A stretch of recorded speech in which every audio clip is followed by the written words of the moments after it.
It's a space where everyone is free to learn, exchange knowledge, and explore new things.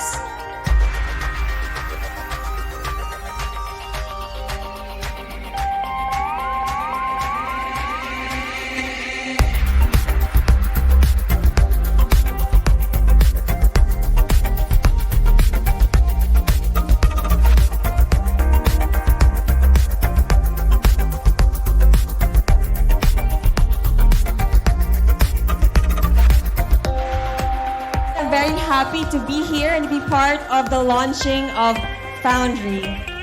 Tonight we are launching Foundree, a progressive learning center for architecture and the built environment. As you can see, they have murals of our famous architects here and abroad and their famous works as well.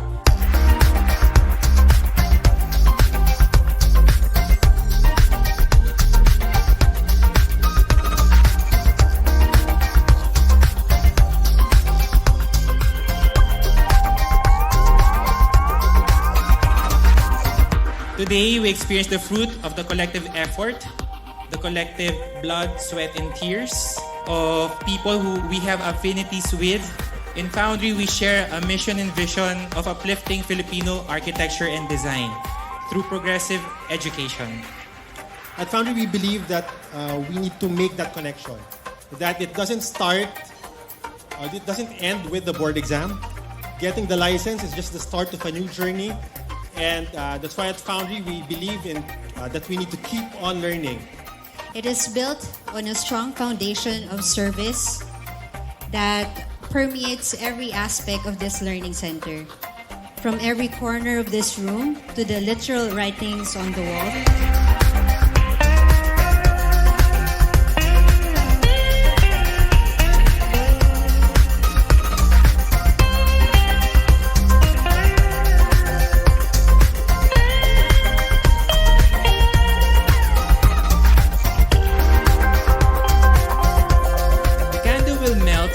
Eventually be gone, but its radiant light will continue infinitely when its light is shared and passed on. We hope you'll make yourselves comfortable here at Foundree, and thank you very much. Thank you so much, everyone.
welcome to Past Forward, our second Spark. Gerard, why are we having Past Forward for today? Yeah, it's very important that we learn about the past. So, just like what we tell in history classes, before you can create something new, no, make sure that you understand the lessons of the past, so that That is your true. reaction or your response to your project or to your work right now in this present time is aligned and also very responsive tsaka relevant, no? Talagang naging response siya dun sa need ng project. And also for the future, no, it will guide us it will actually guide our actions, no, towards the future. So if we have a vision of the future, no, so it will guide us ano yung mga steps natin, and it will bring parang parang essence, no, it will bring parang importance in every step that we take every day, di ba? So that's the importance of the learning about the past and the future. And both of this, learning about the past and the future, will actually help us in our present day, di ba? Parang yun yung ano natin, parang magiging foundation, no, in our present moment, making us more I guess mindful every day. Yep. Thank you, Angel. Yeah, excitingly, remember how yesterday I learned this from the Spark yesterday. Diba, you take advantage of moments of crisis because the next big thing usually Yes. comes out of that. So remember, going back to theory of architecture, there was Industrial Revolution, and then there was World Wars, and there was Great Depression. During these times, we ventured into modernism, and then while surprisingly modernism was about being devoid of decor, being using steel and glass, for some reason this cycle, diba? In the 50s nag-thrive bigla yung brutalism. And to segue to our first Spark, I hope we learn something concrete from the past. Pun intended, okay? So to talk about beauty behind the beast, we introduce our speaker. Mel Patrick Kasingsing was the former creative director of Blueprint magazine, the country's foremost architectural publication, also serving the role for 4 other magazines under one mega group, namely My Home, Condo Living, Appetite, and Travel Now. He was previously the art director for Adobo magazine, another noted design and advertising title, where his artistic contributions for the brand's revamp in 2013 had been recognized with the Philippine Quill Award for Publication Design. Patrick's passion for architecture and design has spawned 2 passion projects: Canto Journal, a free quarterly online magazine on design and culture, and his latest baby pa ba, adult na yata, Brutalist Pilipinas, an Instagram and Facebook-based visual database of Philippine brutalist architecture. A Manuel Chuachiaco scholar, he graduated with a fine arts degree in information design from the Ateneo de Manila University. Everyone, please welcome our first Spark for today to talk about the beauty behind the beast, Patrick Kasingsing. Over to you, Patrick. Hi, good afternoon, everyone. Thanks for sharing your holiday with us. Okay, so without further ado, let's start. Let me just quickly share my screen.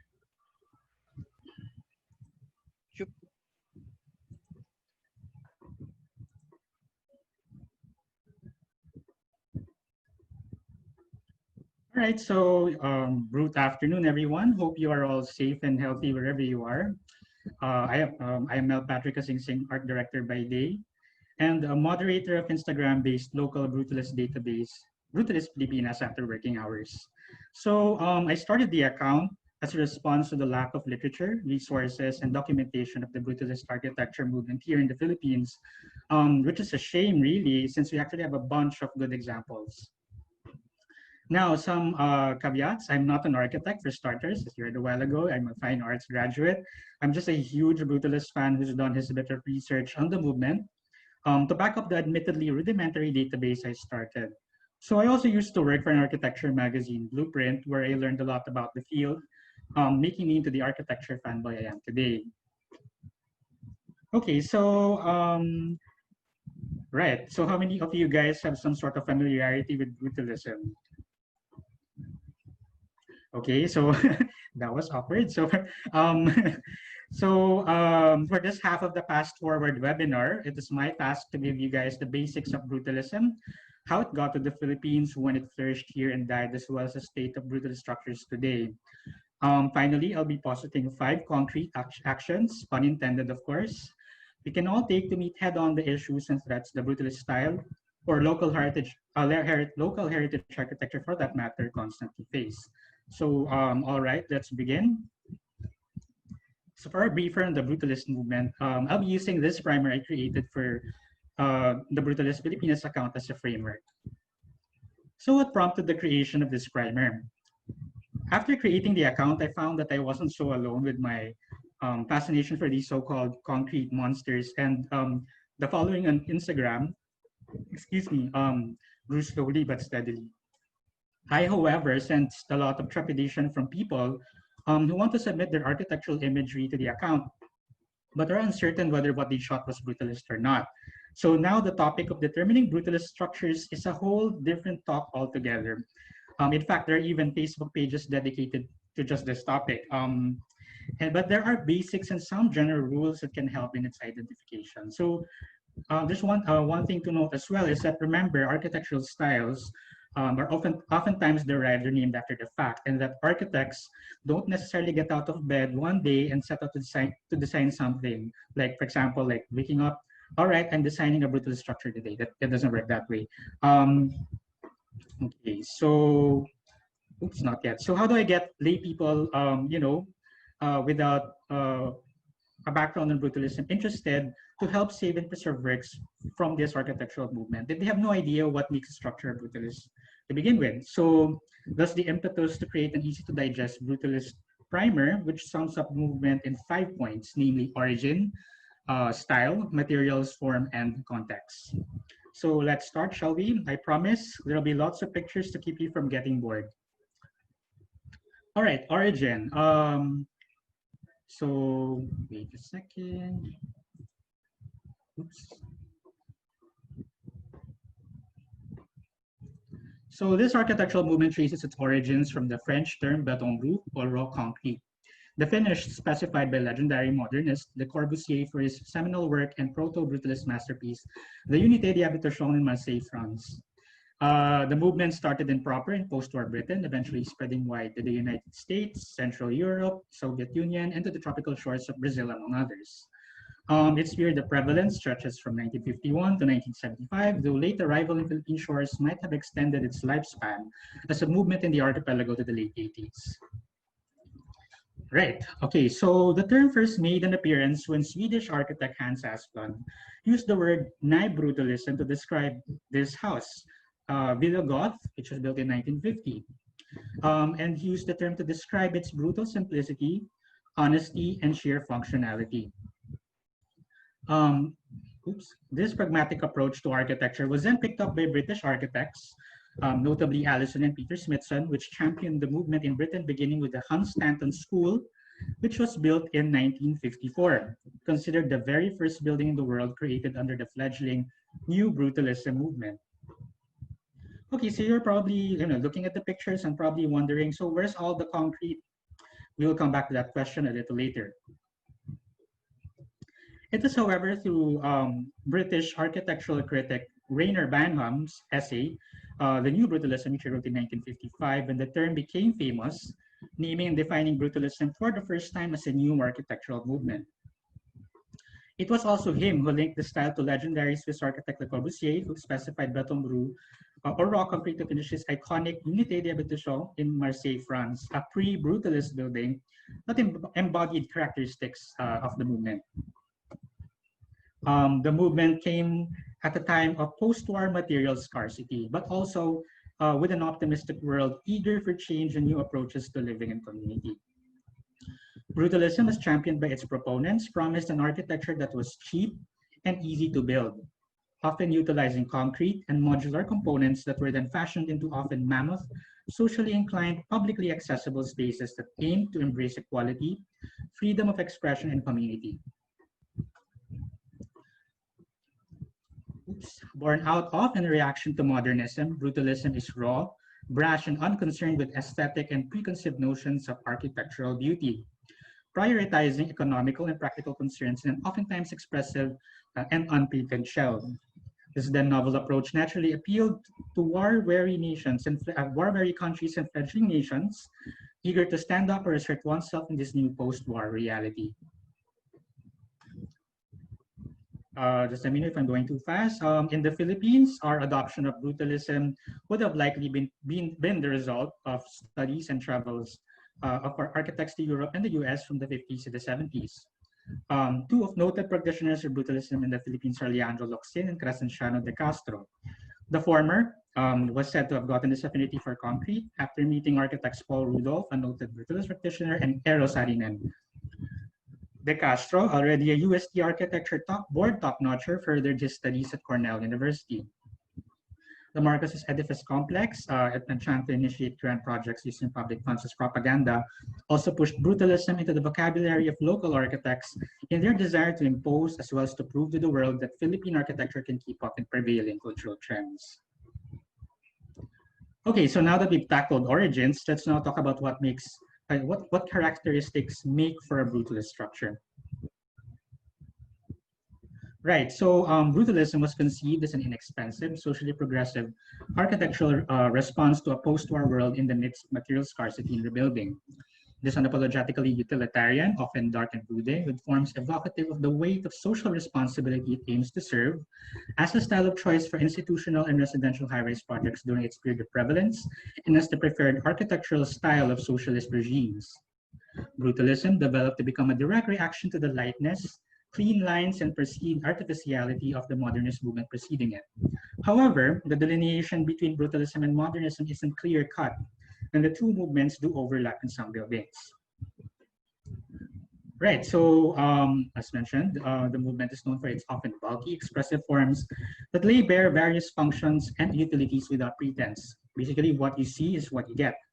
Aside from these characteristics, it incorporated post-war innovations like streets in the sky, which are internal or open-air corridors that traverse units in residential topologies like Le Corbus's Unité and Allison and Peter Smithson's Robin Hood Gardens. Now, it also allowed for large publicly accessible spaces as seen in the Boston City Hall and the Golden Mile Complex in Singapore, which incorporated a large interior atrium filled with commercial spaces under its stepped form. So which they call, which the architects, DP architects call a city living room. Local examples would include the Folk Arts Theater within the CCP complex and the truncated pyramid open-air auditorium of the Philippine School for the Arts in Laguna, both by Leandro Locsin. Because of the socially oriented ideals the movement is seen to represent, brutalism is most often employed in low-rise and high-rise residential developments. This is mostly prevalent in Europe and in educational, cultural, and government topologies. Now, unlike some of its modernist peers and international style neighbors, which may seem aloof and transplanted, brutalist structures appear more rooted, arguably more rooted in its locations. The choice of materials that mark a brutalist building often give it a distinct localized identity. It helps that concrete itself is a material very much open to experimentation and personalization. Now, take for instance the podium upon which the Tanghalang Pambansa of the CCP complex rests.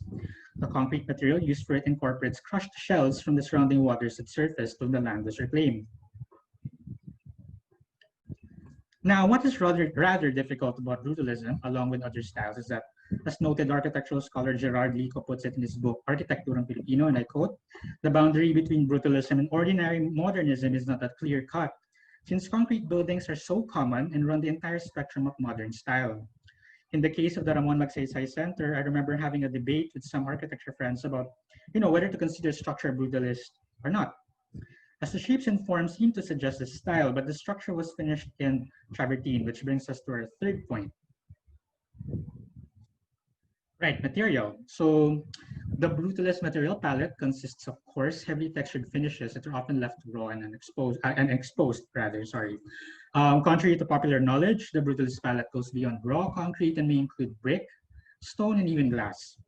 In the case of what is arguably the country's most recognized Brutalist building, the Tanghalang Pambansa, travertine from Italy was incorporated into the theater's iconic floating volume. Okay, so while Brutalism wasn't the first architectural movement to utilize concrete, it was certainly the one that venerated it the most in its raw, unrefined form.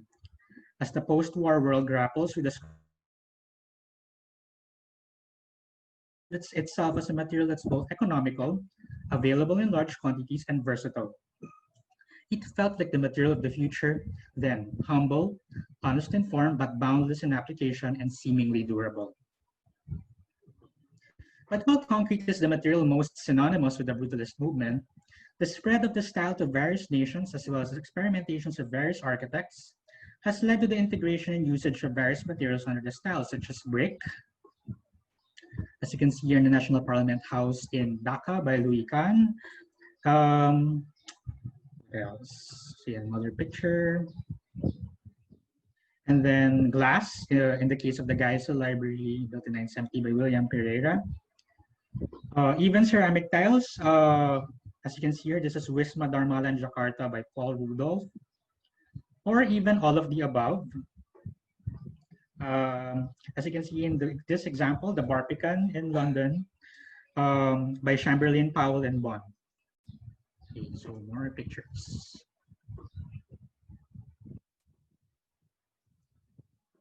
Right, so remember the Constantin School. Its architect noted Brutalist proponent Peter Smithson reinforces the plurality of the Brutalist material palette with the following quote.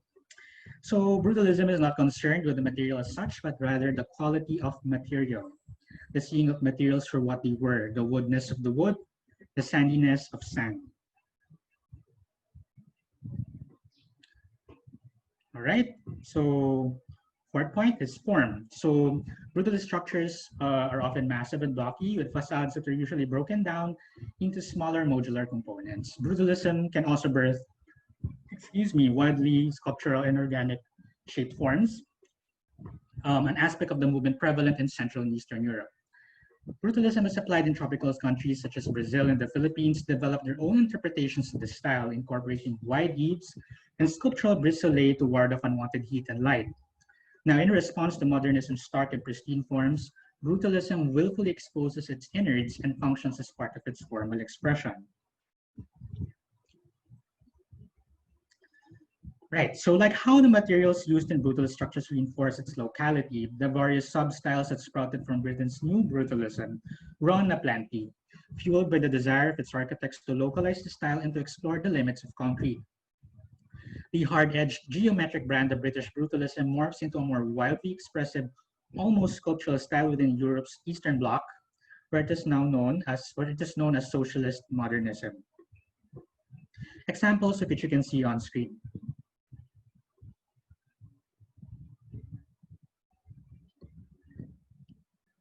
Now, like, who wouldn't want to eat in this awesome KFC in Minsk, Belarus? Well, we also have our own Brutalist fighter along EDSA. And I can vouch for the chicken here being just as good as I had eaten there. Right, so another stylistic strain that can be associated with Brutalism is that of the Paulista school of Brazil. An architecture movement born out of the 50s, whose most prominent proponent is Paulo Mendes da Rocha, who still practices today. The movement exhibited the hallmarks of the Brutalist style, namely the copious usage of exposed concrete, chunky forms, and rough finishes.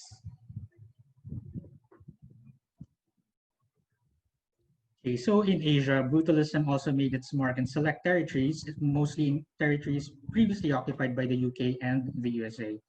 It also birthed some very distinctive branches, particularly in Cambodia, through its first fully qualified architect, Van Molivan.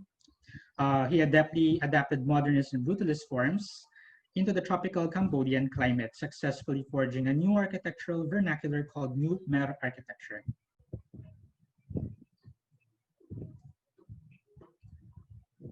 Now, in the Philippines, it can be said that our brand of brutalism is a blend of the hard-edged British-American variety, one that utilizes repetitive modular and geometric forms, without the sensuous curves and organic forms of the Brazilian variety.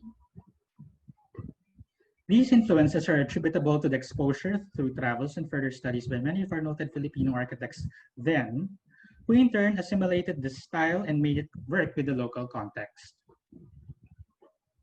You can see this interplay between hard-edged brutalism and its more organic side, and perhaps the most archetypical or recognizable brutalist structure in the country, which is the National Theater in the CCP complex by Leandro Luxkin.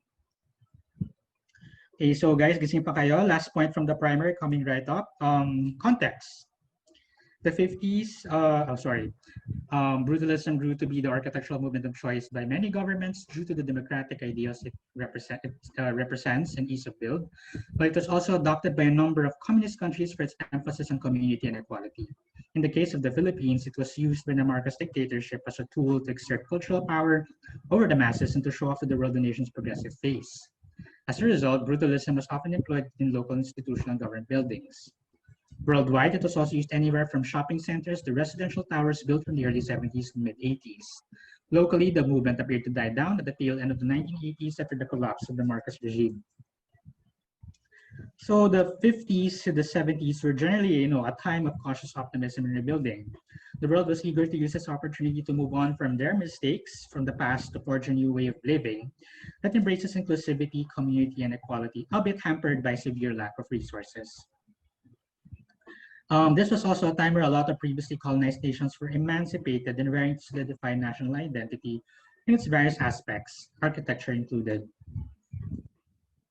Brutalism, being touted as an architectural movement that supports equality in community, has many nations' governments adopting as their style of choice.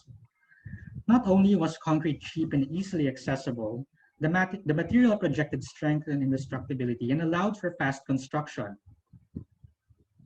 Brutalism was therefore used in a lot of government and educational institutions. In the Eastern Bloc, it was synonymous with cheap public housing and political monuments.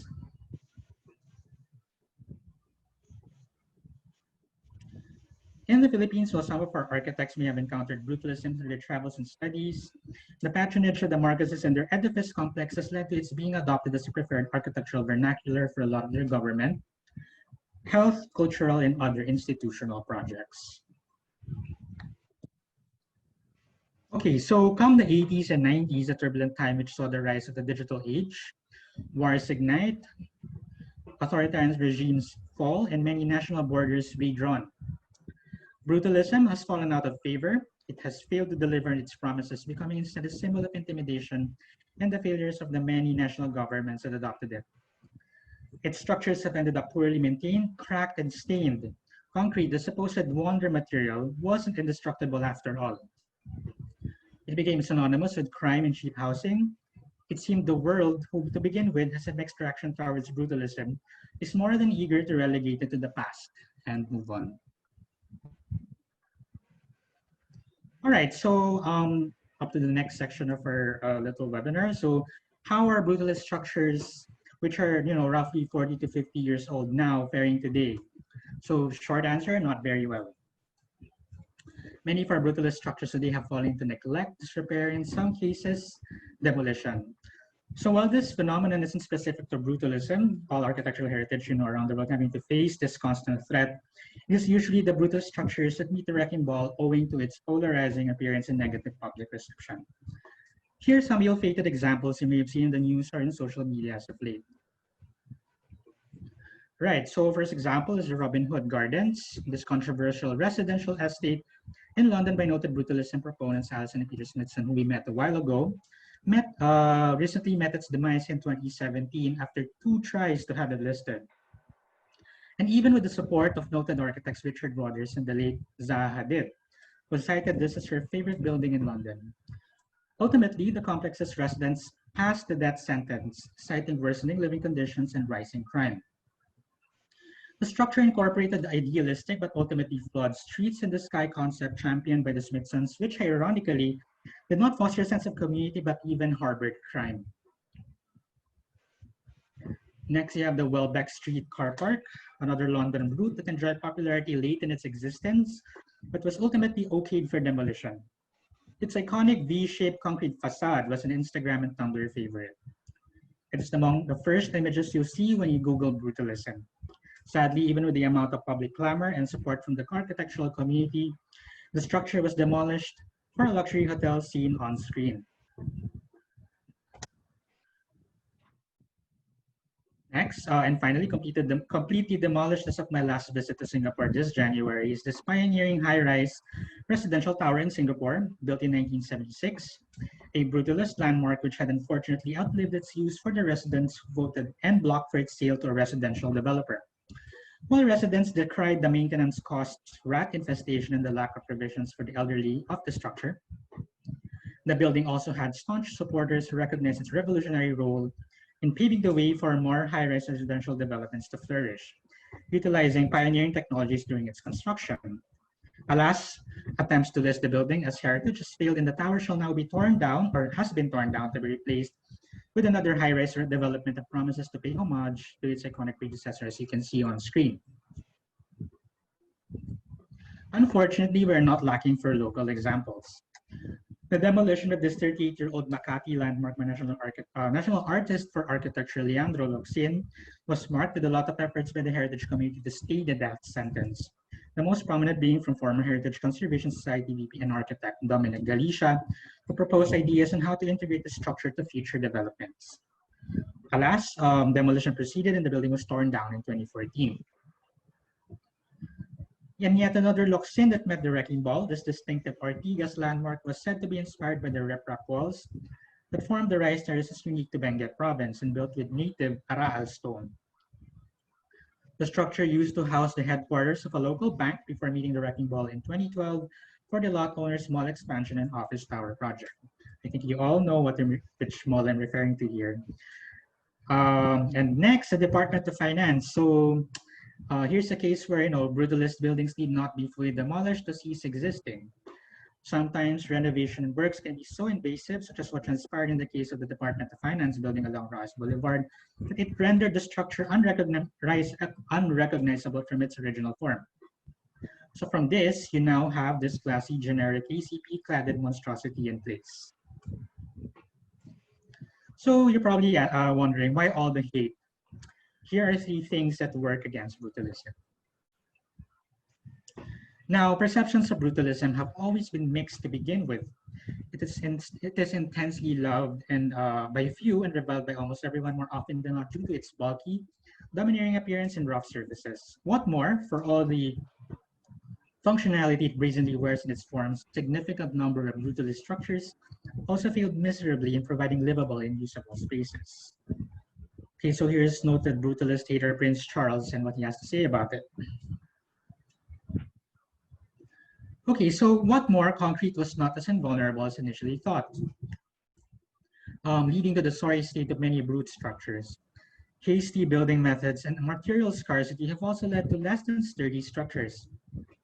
Cracks, stains, and other defects have started to manifest in these structures that are already in their middle age. What you see on screen are just some of the things that can cause permanent damage to concrete. And lastly, the movement also largely failed in attaining the socialistic ideals it so represented, just like modernism before it, as represented by crumbling housing estates, ill-maintained government buildings. In the Philippines, it has unfortunately been associated with excesses, crimes, and notoriety of the Marcos regime. So here are just some of the often used words that describe brutalist architecture: oppressive, alienating, daunting, impractical, depressing, crime-infested, antisocial, and cheap.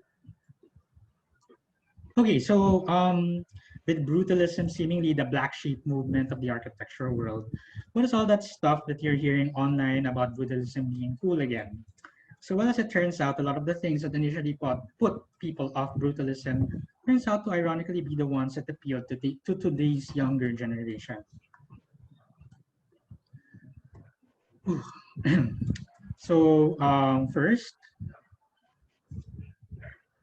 brutalism is, what do you call this? Oh, I'm sorry, I should have shown this slide. So here are just some of the articles that, are saying that brutalism is back and it's cool again. So number one, brutalism is photogenic. While brutalism is all brooding, domineering, and rough in appearance, it cannot be denied that they have graphic presence and are eye-catching, even more so when shot with a camera. The geometric forms and tactile surfaces of brutalist architecture are but willing canvases to shadow and light play. And the millennials and Gen Zers snapped away at these concrete monsters, awed and appreciative of brutalism's presence and sheer honesty and purity in form. It is therefore natural that this renewed interest in brutalism would blossom from photo-sharing social media platforms such as Tumblr and Instagram. As of this week, there are roughly 828,000 images under the brutalism hashtag on Instagram. It also doesn't hurt that there's been a boom of related merch and publications about brutalist architecture.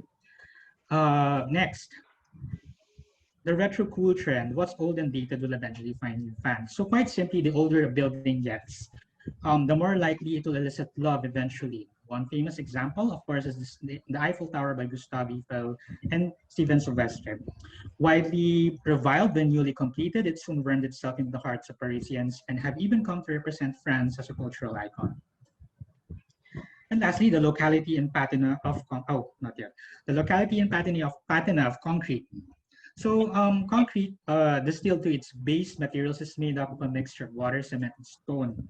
This basic recipe has been tweaked and experimented on around the world, dependent on the availability of resources, terrain, and climate of the locality it's sourced from. As a result, concrete can take more on than its usual gray textured form and can be mixed with pigment, crushed shells, or what have you to create distinct surfaces.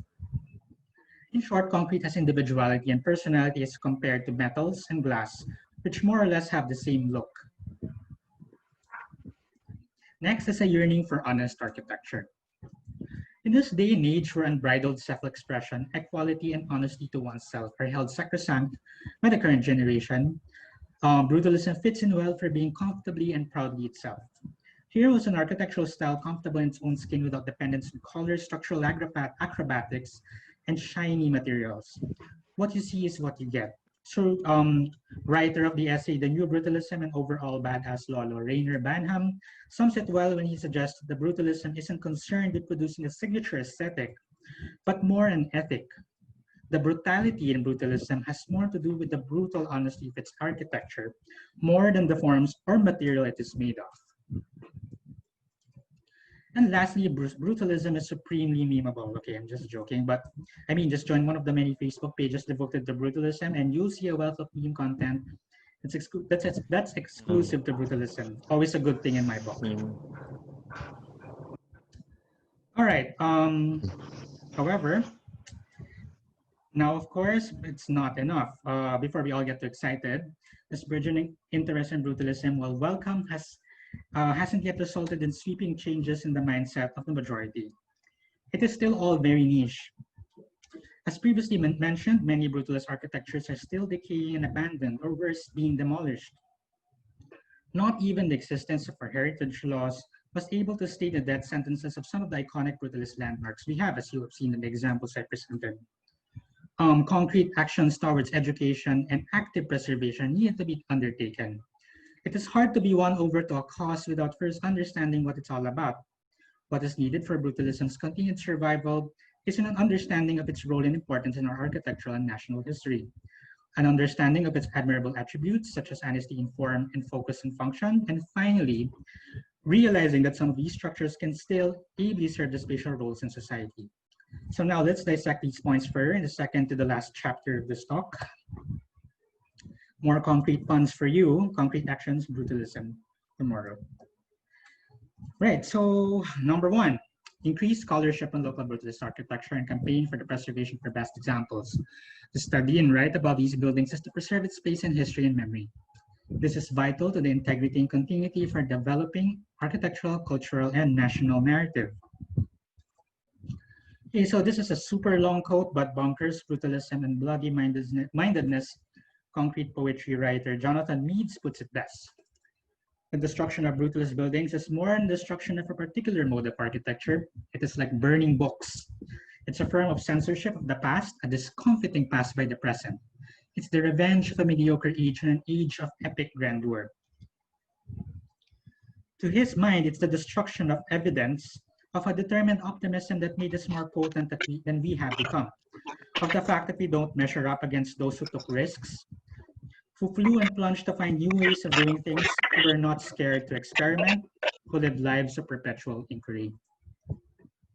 Okay, so gathering material for this talk was admittedly a Herculean task because of the lack of literature locally on brutalism, which is already saying something about how much attention is being given. Like what you see on screen right now, you know, we badly lack brutalist architecture resources when the first Google entry in your search page is a spot.ph article and a blog entry.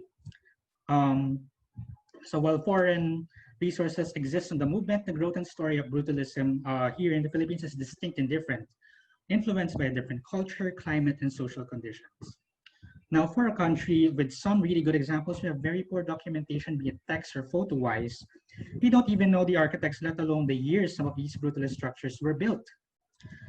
In order to tell the story of brutalism in the Philippines and do it with justice, we need to do the legwork and document and study it with intensity.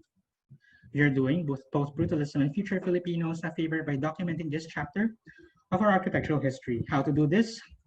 Don't listen to the particular senator who hates research. Do more research, investigate, interview, and finally take lots of photos. Promote renovations or adaptive reuse of aging, unused brutalist examples that are still safe and ripe for use. Now, well, easier said than done, with some cases proving to be more impractical and pricey to maintain. There are good examples of brutalist structures that can be preserved and reused.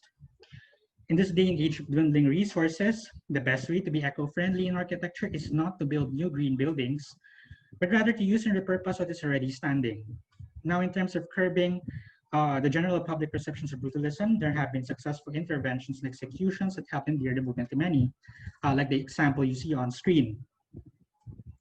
So the Boston City Hall has this unfortunate nickname of being the world's ugliest building, but a sensitive renovation highlighted its geometries and ample public spaces, along with a respectful interior update and an eco-friendly and eye-catching lighting program that has helped make this behemoth more palatable to the general public. It has even nabbed an A+ award from Architizer along the way. Now, even Le Corbusier isn't about painting gray concrete with pops of color and using it in addition to lighting it up.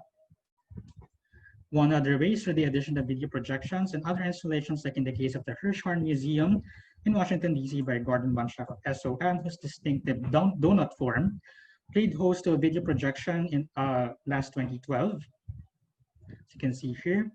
So it is not impossible to make brutalist lovable. Next, so integration. Beyond cosmetic intervention, it is also vital to reintegrate excuse me, brutalist or any heritage building for that matter, back to the community. Integration changes perceptions and invites re-evaluation and reinvention of existing buildings. In this age of resource scarcity and climate change, reuse of existing buildings is much greener and ecologically friendly. So here's some local examples that illustrate the benefits of bringing our heritage structures back into present conversation. So, so long perceived as highbrow and elitist, it's always quite a sight to see the bevy of joggers and people going about their their exercise routines in front of the CCP theater in the green expanse of the CCP complex, rather, sorry. It's a small gesture, but an explicit one at that. It reminds people that this is their building after all, a government facility built for the use of the Filipino people. Also, I'm sure that sculptural ramp can knock quite the calories after a few laps.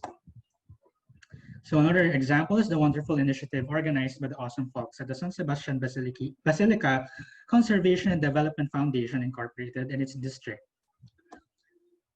Okay, so Bukas Quiapo is an immersive tour of the neighborhood surrounding Asia's only all-sea basilica, a sampler of the local attractions and fare to provide Quiapo its flavor and distinct identity. It's a wonderful initiative in that it allows the community to tell their story as they know it. A lot of our perceptions of places and spaces nowadays are informed by second-hand accounts or hearsay. Here, the community is free to tell their story, and you see how these spaces and places connect and are intrinsic to the overall identity of the community. From the basilica to the neighborhood markets, the age-old delicacy stores, the on-site interaction of the visitor with the sites make for a more heightened appreciation and awareness of the place. It is high time we stop treating our heritage landmarks as cordoned off museum relics, but as active participants in a community in continuous flux. Now,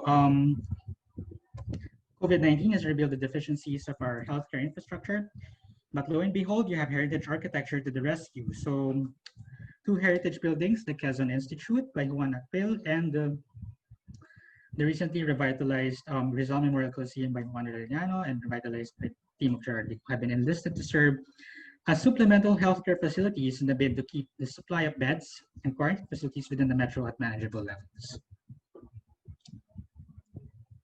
Lastly, the PICC has been inviting and creatives and influencers from various industries who toured their grounds in the bid to bring the center's facilities, bounty of art and architecture pedigree to wider audiences.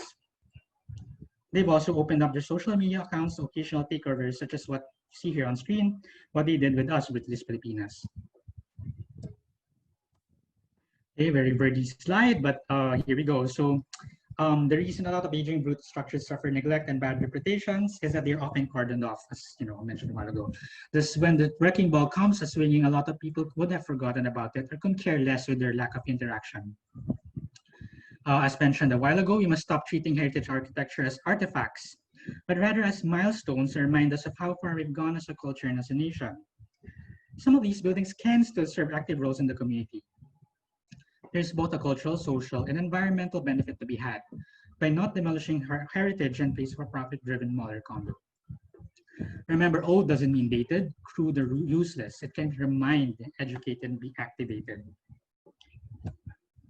Okay, the second to the last. Okay, next, arm our heritage laws with more bite. Current heritage laws have not been successful in saving important examples of heritage architecture from the wrecking ball. Sorry about that. Okay, so you've probably seen in the news lately the controversy regarding the impending demolition of Oslo's Y Block building, a brutalist government building whose claim to fame is its one-of-a-kind mural created by legendary surrealist Pablo Picasso. The government of Sweden was resolute in their decision to demolish the structure, which was also a victim of a bombing incident 9 years ago. A sizable rally in opposition to this occurred, but to no avail. The government, however, promised to preserve the mural at least, which you can see in this picture being dismantled. Now, an example close to home is that of the Film Life building, whose impending redevelopment and demolition has filled news sites and social media as architects, heritage supporters, and fans wait with bated breath as to its ultimate fate. A modernist masterpiece by Carlos Arguelles, who's another over the PNB building in Escolta, has also come down a few years ago. The building famously played host to this 780-seat proscenium theater, whose acoustics was widely acclaimed and has played host to many renowned musical talents, both international and local. Excuse me. But despite our heritage laws and a 10,000 signature petition, lot owners SMDC is pushing through with its plans for a condominium complex, choosing to pay homage to the structure by copying its facade and redeveloping the now derelict theater from scratch, as you can see here. Quite honestly, it is quite regrettable, but it is but one of a growing number of heritage treasures falling victim to so-called development and rising property values. We have to remember that when we demolish our heritage structures, we don't just get rid of a building. We're also slowly severing the pathways that have led us to where we are now as a culture and as a nation. We can always build new condos, malls, and the like, but once you demolish a heritage structure, however you choose to honor or pay your respects to it, it has gone. Its essence and what made it special can never be returned. The story of the Highlight building is legendary to the heritage community around the country, in that it had to take its demise by the former Manila city government that led to forge the heritage law that now protects our buildings that are older than 50 years today, which is the RA 10066 of 2009, or the National Cultural Heritage Act. The story of the Hayala is particularly heartbreaking, for after being taken apart, its lot, which is meant for the city of Manila's Hall of Justice, has lain dormant and dark, as you can see on screen. A silent architectural graveyard flanked by an architectural monstrosity. It begs the question, do we have to wait for another sacrificial lamb for the heritage carnage to stop? We've always sold ourselves as a race that is resolute and hardy. But what have we to show to back it up, to remind our next generation of how we came to be, when we've been busy erasing vestiges of our past for further development? It is not enough for just developers, architects, and the government, however, to have a change in mindset. It takes all of us to be able to enact the necessary change to achieve that balance needed that both treasures our past and the lesson it brings with our present needs and goals. Which leads us to the last part of our webinar, Brutalist Pilipinas response. So now this part may seem like a buhat bangko portion, but it really is that realization of how little material and documentation we have in our architectural movement. We have so many examples of that drove me to start this project. It is also my response to the issues perceived in the realm of heritage conservation and my little way of bridging the perceived awareness gap between the masses and of our built heritage. I am saying outright that this is but a small step and not an all-encompassing solution. It is, however, an approach that I believe can reach many, and one that I hope can lead to concrete change in how we view, appraise, and protect heritage. As mentioned, my immediate goal is to increase awareness of the movement, and what better medium to promulgate this than with social media. So I considered various forms by which to concretize this advocacy to document and share brutalism. From a wiki database, an FB community page, to an online magazine. However, these proved to be time-consuming activities and would interfere with my already busy day job schedule. So I eventually settled on creating an Instagram account connected to a dedicated Facebook fan page. I arrived at this decision mostly because I was an avid Instagram user and loved taking photos of architecture. Initially, I wanted to document the brutalist structures myself, which is why when I launched it, it carried the name Brutalist MNL, which is relatively easier for me, which is because it makes it easier for me to, just go about the confines of the metro covering brutalism. I slowly realized after the launch and the warm feedback that this was no solitary undertaking, and that I would better realize my mission by opening it up to submissions and collaborators. Thus, after a month, I rebranded as Brutalist Pilipinas, dedicated to covering brutalism throughout all reaches of the Philippine archipelago, encouraging folks to let them brew. So, as I mentioned a while ago, this is a very basic database, subject to a lot of trial and error, but the goal is to get people to be interested in brutalism and invested enough to document it. So how does this work? Interested collaborators may send me images, DMs, or tag their images on Instagram with the hashtags you can see on screen to get featured into the database. The building name is identified alongside its address, year completed, and architecture information is available. And finally, the photographer. So what is more than welcome are the followers and viewers who pitch in years and additional info. This is the sort of community I'm trying to foster to help make the database more accurate and credible as an information source. The social media aspect also opens the database to the scrutiny of everyone. Anyone is free to offer intel or correct misinformation for the accuracy of the account. So my eventual goal for the Brutalist Pilipinas is to migrate the content here to an actual wiki on Philippine brutalist architecture, and possibly create specialized brutalist themed tours. This may actually happen sooner-ish, but let's just all survive this pandemic first. Maybe even a map or a book on Philippine brutalism. At the end of the day, what I'm aiming for is to help create an accessible and democratic way for everyone to access and appreciate heritage. And I hope we can all work together towards this aim. So thanks for your patience, folks. That's it. Thank you so very much for sharing your holiday with us. Bet on Brute, everyone. Stay home as much as you can and wash your hands. Thank you very much, Patrick. Everyone, can you please give a clap icon for or show some appreciation for Patrick? That was a Thank you, wonderful Patrick. visual treat, Patrick. Thank you. Thank you, thank you. Maestro Gerard, what can you say about our first spark by Yeah, Mr. I Yeah, I really appreciate Patrick's talk, particularly when you said that old buildings remind, educate, and can be activated. I really believe that heritage is an important and essential part of our identity. And I also would like to uh, say that uh, the mod what the modern people modern people or the new generation can resonate with this because of the values of brutalism, with honesty, authenticity, and being vulnerable. Actually, parang new generation, us, no, can resonate with the values of this style. And yeah, I really appreciate, and also the importance of taking care of our heritage. Thank you so much, Patrick.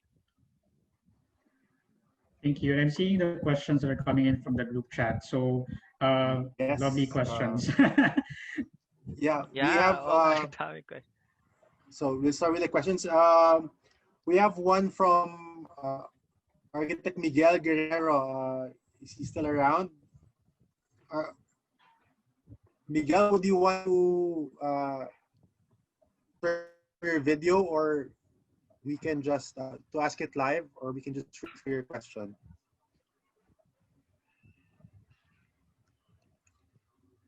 Okay, I guess. Okay, from Architect Miguel Guerrero, do you think that brutalism could make a comeback, maybe fused with the industrial style, taking note that bare concrete finish is a green building material that is almost permanent and requires very little maintenance? Patrick. Oh, wow.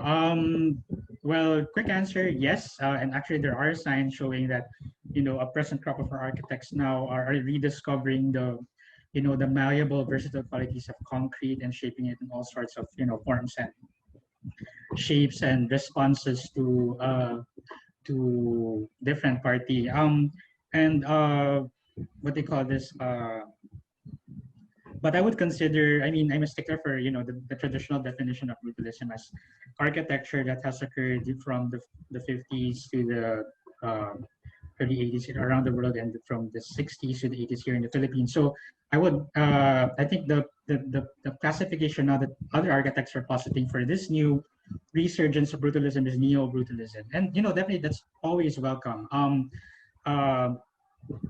I think what is admirable about this movement really is the appreciation of material honesty, of using materials as they are, and I think this is what also attracted architects to the movement and trying to repurpose this for this new age where the value of honesty is very much appreciated by everyone. So it is, as you can see for the examples I showed a while ago, it's not just concrete; you can mix and match it with other materials.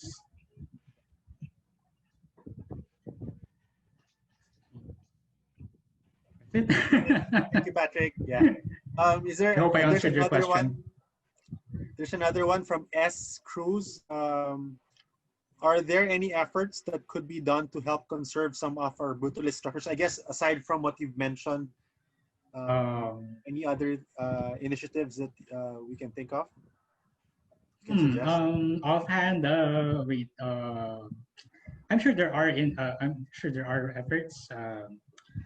Like for example, like the folks from the Heritage Conservation Society is actually pretty active in trying to safeguard our heritage, as you can see from how they responded to the Film Life debacle. And I'm sure there are other efforts out there dedicated to bringing the plight of brutalism to public consciousness and trying to help put a stop to what they call this, to demolition or ways to destroy the structure. So, well, personally, I couldn't really name names right now, but I'm sure they exist, and it would be great for for them also to get the spotlight and for more people to know about these goals. Because the effort to preserve heritage architecture is no solitary undertaking, and it benefits the most with more people joining the cause. Yeah, thanks, Patrick. We have a live question coming in from John Patrick Buensalido. Jason, Oh no! would you like to Hi, good afternoon.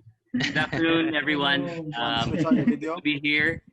Well, Patrick, I must commend you on not only your presentation, but really your overarching efforts to save our heritage past or our brutalist past, especially living in this kind of situation, this disruptive situation of that's generating a lot of hate, a lot of crab mentality, and a lot of just bringing people down, right? So I must commend you that you have consciously pushed yourself to be part of the solution. No matter how you say that it's a minute step, it is a step nevertheless. So I must really commend you about that, because it takes a lot of courage to actually start something like this, and I guess a lot of people feel the same, right? So second part is the presentation again is very commendable in the sense that it's very clear, concise, informative, and doesn't just touch on the superficiality of style, but you went as far as going in depth to the reason why brutalism came to be, right? And I think it's a very important point for us to all learn that yes, we may be inspired by brutalism and so on, but please, if you are to kind of think about being inspired by brutalism, always go beyond the materiality or the visual experience of brutalism, and go into the why of the current context, and allow yourself to respond to those present contexts. So that's just my general kind of statement. My question is, so Patrick, seeing brutalism and studying it and really understanding its progression and development, obviously it was like what you said, a response to modernism. It's a clear, reflection of the economic and societal status of the time it was being produced. And to a certain extent, it was also utilized to further a kind of political agenda. Mm-hmm. Right now, we are living in a very disruptive moment in history. And you're very also familiar with the status of architecture in the Philippines and in the world. What do you think would be the next response, or how do you think architecture would progress, knowing that this is our situation now, right? Like like what you said, brutalism is a response to something. So understanding that and understanding the situation we are in now, where do you think architecture will evolve, whether it's aligned to your goals or not? Thank you. Okay, nice question. Next question, please. Oh God. I think obviously there's no right question here, right? I mean, none of us can claim that we're not Nostradamus, but the best we can do is approximate it. So right. That's a wonderful question and a very relevant one at that, especially now. But I think what the present pandemics revealed to us is how the system needs to change and how the status quo is no longer effective in a lot of things, and also in architecture. That is why I think if we really want to address the challenges that this new reality has brought to us, there has to be some seismic change involved in terms of how we address the needs of everyone spatially, or how architects address the needs of people now. like for starters, I think health will now be at the forefront of a lot of, it will be informing a lot of the decisions in terms of design now. We've also seen the what they call this, that the wisdom of the ages still holds. How medical practitioners or experts now are what they call this, championing the cause of large open spaces and passively cooled passively cooled spaces, cross ventilation, as one of the ways that we can mitigate the entry of viruses within our homes. So that's why I think I really, when Foundree invited me to do this talk, and it's happening right now in the pandemic, and then giving this talk to you in the form of a webinar, it is what they call this. The past has a lot of lessons still to teach us, and it's making itself felt. As you can see a while ago from the presentation, that we're repurposing heritage buildings now that are actually, they can still actually serve active roles in this pandemic, still serve the community, and can still change lives. So aside from a seismic change in terms of how we address the needs of people now, I think what needs to be developed also is a more appreciative view of the past as something that is not a relic, something that is not passé, or something that isn't useful to us anymore. As we can see now, it's informing a lot of the decisions that we're making in terms of quarantine, isolation, and all those things. So I hope I kind of sort of answered your question. Thank you, Patrick. Yeah, we have a question coming in also from RJ Dalmasio. RJ, would you like to ask your question? RJ? Okay. RJ's question, typed in the chat box, is the Hello? trending of brute. Yeah. Oh, RJ, you're there? Yeah, can you Okay. hear me? Yep. Yes. Go ahead, Hi, RJ. Patrick. Hi. Yeah, I grew up, in my perspective, I grew up with looking at brutalist buildings as a Lino Broca background. Mhm. So pretty much I grew up in the postmodern period of Philippine architecture. So my appreciation with brutalist architecture is kind of different. So I appreciate it, pero later on in my professional year, that's why it's kind of it's a surprise to me to see the interest again to brutalist buildings online. The phenomenon, I observe it. Actually, my chats, my questions sa chat is kind of different. But ipapasok ko muna tong question na to. So how can we make brutalism great again? Can it still be the future of Philippine architecture?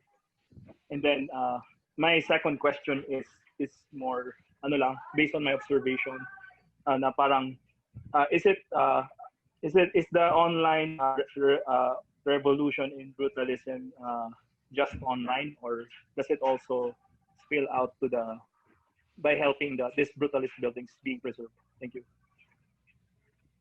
Thanks. Those are I can repeat wonderful the question. questions. Sure. Let's answer the first one. So basically, how can we make brutalism great again, and if brutalism holds the future for Philippine architecture? Is that right? That's your question? Okay. I'm assuming that's the question. Yeah. Okay. So I think the architects now are organically, driving this fascination with brutalism on their own. It's not something that was triggered by a singular event. It's something that I think a group of architects and people just started realizing, how honesty can be beautiful, how raw can be beautiful, how using things as they are, and how not having to spend millions on materials can actually yield something just as beautiful and just as spatially arresting. So how can we make brutalism great again? I think brutalism in its former spirit has its flaws, and it has led to its downfall. So therefore, this new movement, which we will now, for the purposes of this webinar, we will christen Neo-Brutalism, should be an improvement of Brutalism, an improvement on the ideals that it initially represented, and building up on that with the present technologies available to us, or present beliefs, or present realities, and then combining these two together to form this new hybrid vernacular, architectural vernacular. Whether it holds the future of Philippine architecture, I would think that the future of Philippine architecture does not rest on a singular aesthetic or singular style or singular movement. And I will not engage myself in this quicksand topic of what is Filipino architecture, because this is something that's still being widely debated. But what I can say really is architecture built in the Philippines that addresses its context, that addresses its climate, addresses the needs of its people, its inhabitants, is Philippine architecture. And how we address these needs and these realities is the future of Philippine architecture. So your next question is much harder to answer, but I really appreciate it. It's easy to dismiss a lot of the trends nowadays as being superficial, trendy, just as of the moment. And to a certain extent, I would agree. There's a certain superficiality as well in terms of like how brutalism is portrayed in terms of like photography and blogs and whatnot, and influencers taking their pictures amidst brutalist architecture. But let's not go there. I think what is helpful though is the efforts of these the architects now and present crop of architects to integrate the spirit, the what they call this, the authenticity of brutalism into their work. So it is no longer brutalism in its original form, but something, the quality that encapsulates brutalism being practiced in the architecture that's being created today. And I think that's a good thing in that it is not concerned per se with the aesthetics of brutalism, but rather how the admirable qualities of brutalism can be used to create architecture that can benefit its users today. That's it. I hope I answered your question. Yeah. Thanks, Patrick. I also just want to share, because I interviewed Villarosa last weekend, and I think we can use brutalism in our new generation in a different way. So I think the context to their time is to rebuild the Philippines after the war. Mm-hmm. And now kasi we grew up without this World War II context. That's why most of our architecture schools tend to express more with building design. So I think if we use this expression as a mindset to utilize art brutalism, I think that could create a different kind of brutalism as a future. Yeah, that's my point of view. Thank you. Thank you. Thanks, RJ. Yeah, we have time for one last question, Patrick. And this one, do you know? Oh, sorry. Thank you from Danielle Riodica. Thank you for reminiscing this movement. If I'm not mistaken, based on her understanding, we can respond to brutalism now. It's primarily through adaptive reuse. Do you know by chance if there are still dying heritage buildings which we can revive?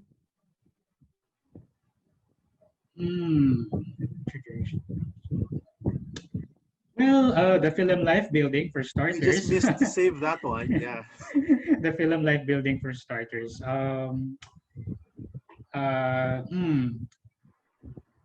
There are, I'm sure there are buildings that we can still reuse right now that are, standing. But from my research, I am of the understanding that buildings that we built in the past are way stronger and are actually much harder to demolish than the stuff that we build now. So adaptive reuse is one response, but by which we can reuse existing heritage architecture. But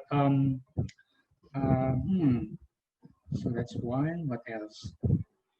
the Benguet building also would have been nice to get reused. I mean, it's a pretty distinctive looking building. It does not look like it's falling in disrepair or derelict at all, but I guess the property owner just wanted to really maximize the value of their lot.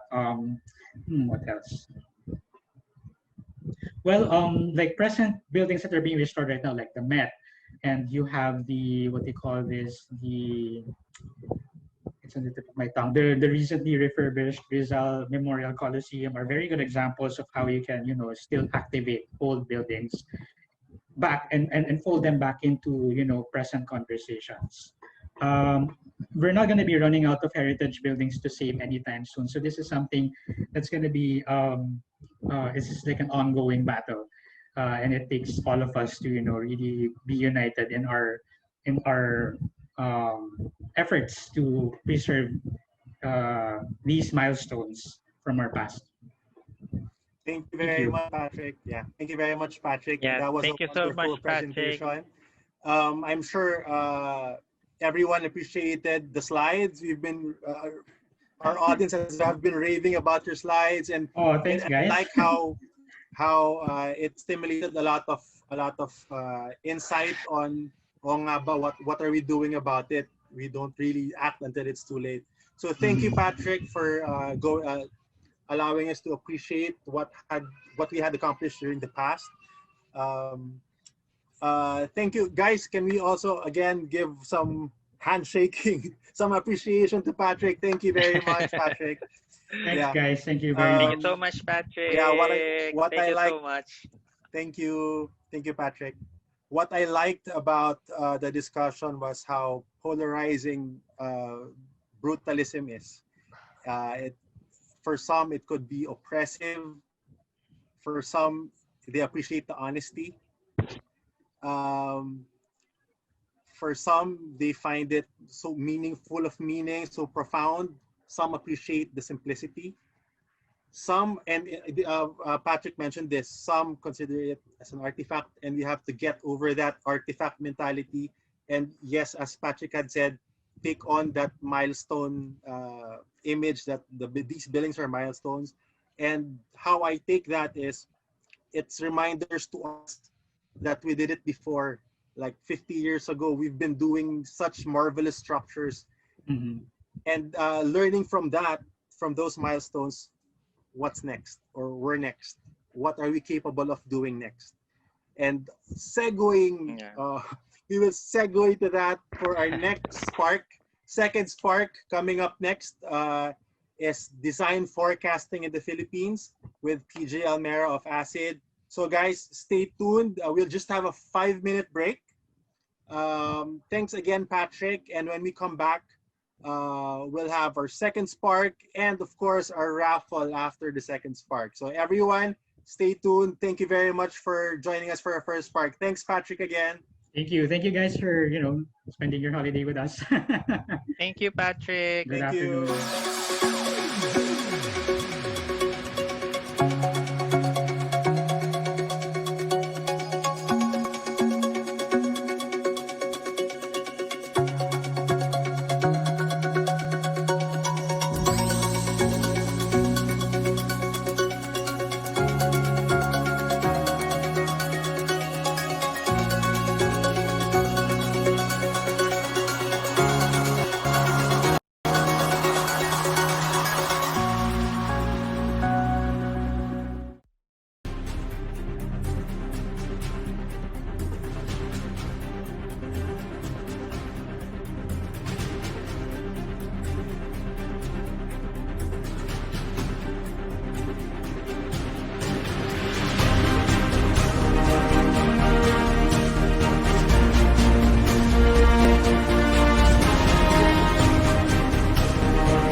Incorporated is a general contracting, construction management, engineering, and design company.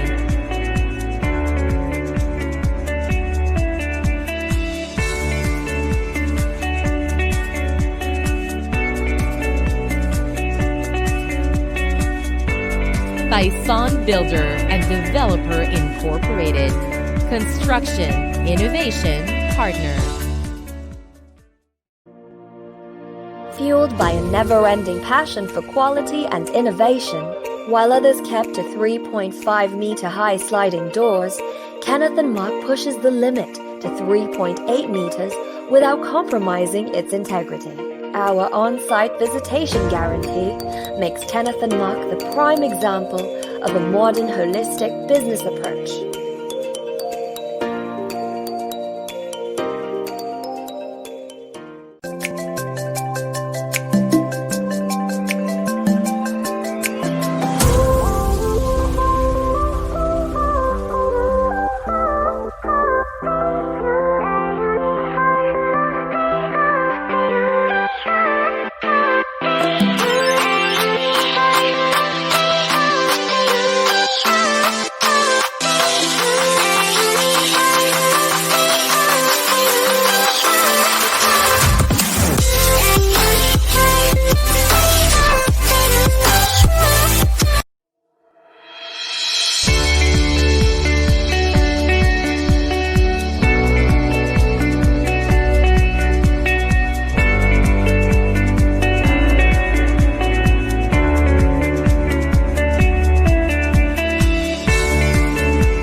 Across 5 continents and more than 75 countries, VESBO, a famous global brand name in PPR and other piping systems, provides every home with quality thermoplastic piping solutions that has your health and environment in mind. Manufactured with state-of-the-art technology, approved and certified by water authorities and testing bodies all over the world. When quality is required, VESBO gives the assurance you need. Use VESBO PPR. VESBO. Life flows.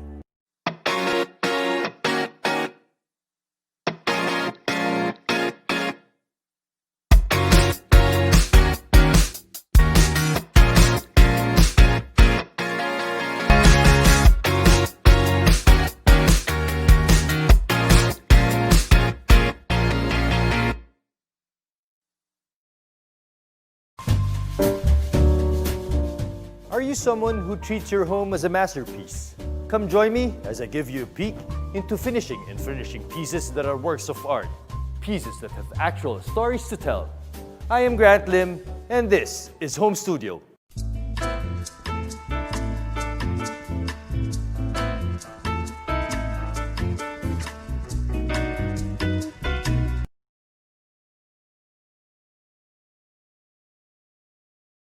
you. To introduce our next speaker, Patrick James, or PJ Almera, describes himself as a contemporary interdisciplinary designer and creative. He is a licensed architect, contemporary designer, visual branding strategist, trend spotter, and trend curator, and creative director all at once.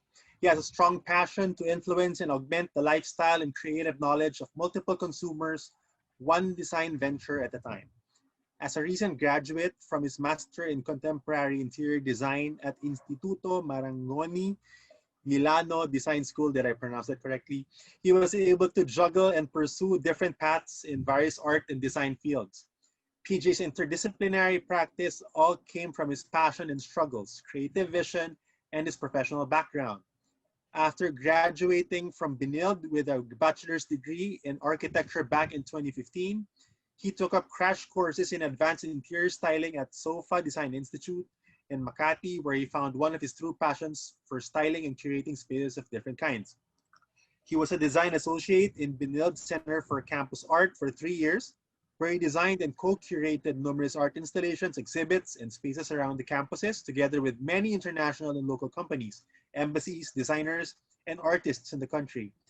Currently, he works as an interior architect and stylist at his founding studio, Studio Almera, and has designed multiple projects around the metro. Aside from working at his own design studio, he's a very busy guy. He is a creative director at Model Space Design Local and Curo, where he also designs, curates products, and has done creative and interior branding for different commercial brands, while amplifying his visions for architecture spaces. Almera is an educator at his alma mater, De La Salle College of St. Benilde and SOFA Design Institute. He started his venture as a trend researcher and curator after graduating from Arangoni and took trend forecasting master courses from Trend Atelier.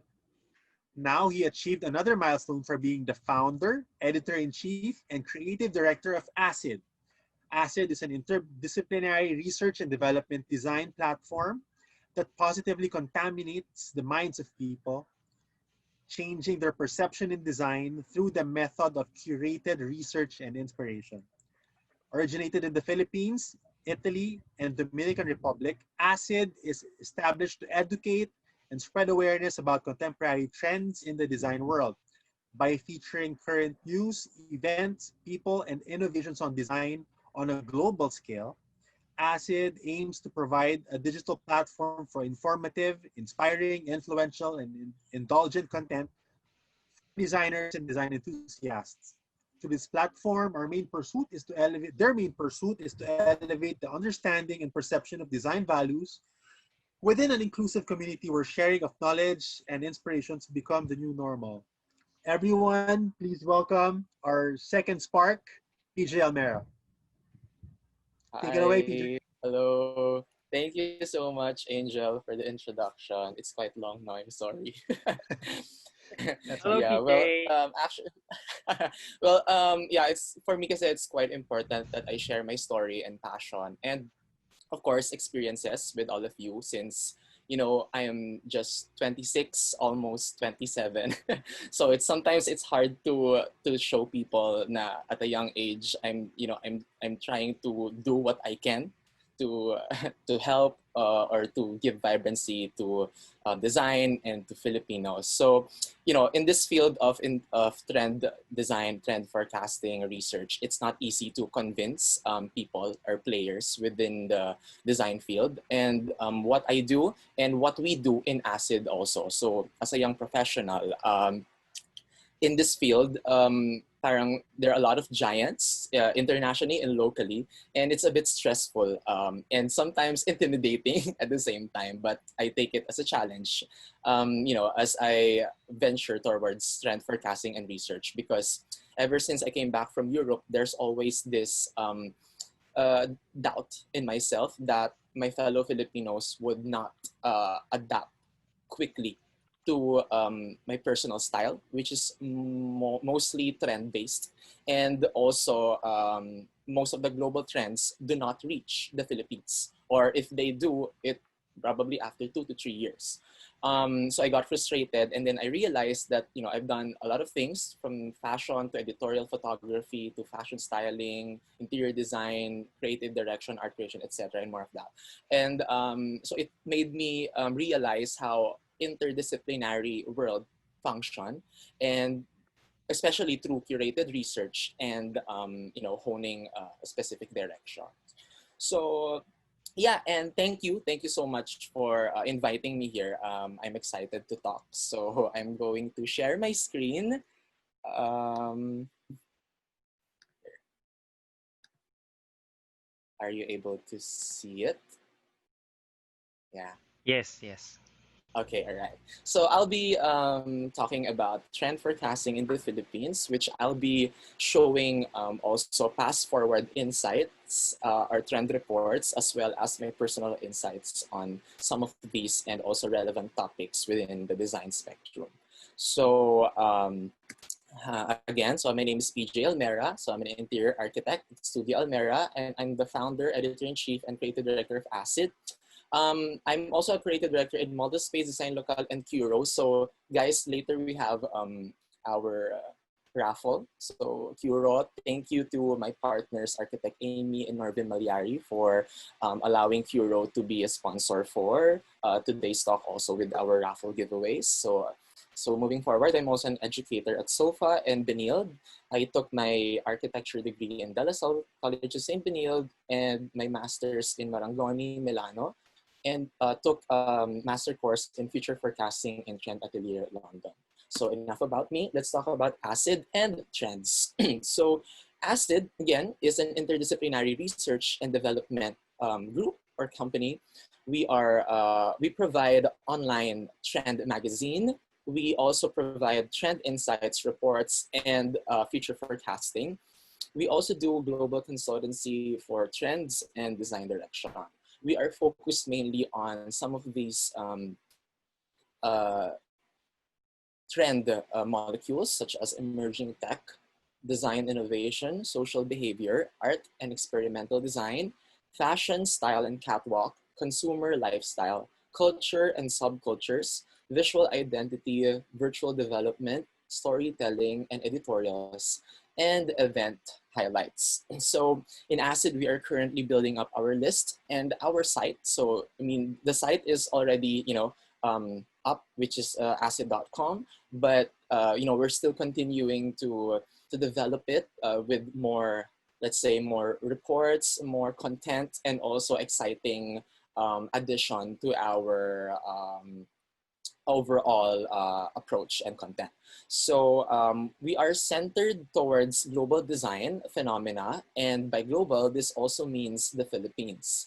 And as the first online design trend research platform in the Philippines, we want to assure quality reports to our viewers and followers. And our goal is to contextualize our reports and research so that everyone may benefit from it. So from different fields of design as well as consumers. So yeah, we wanted to reach out to them. So Aciiid originated in the Philippines, Italy, and Dominican Republic. So me and my co-founders started this venture and established a full functioning team and platform in less than, I guess, 3 months. Yeah, in less than 3 months. So we are actually very young. We are a pandemic baby.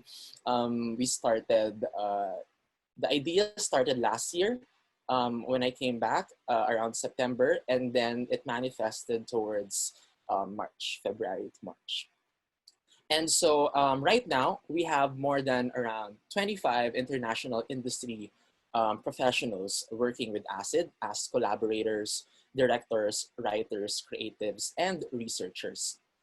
All of them working with the similar visions and passion in expressing design.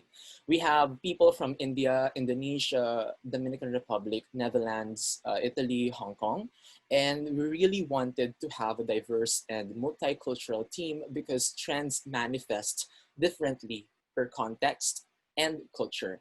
So we want to get a grip of different point of views since our main content is global design and style. So, as designers, most of us are designers. I think 95% of our team are designers, even our business directors and our social media managers. So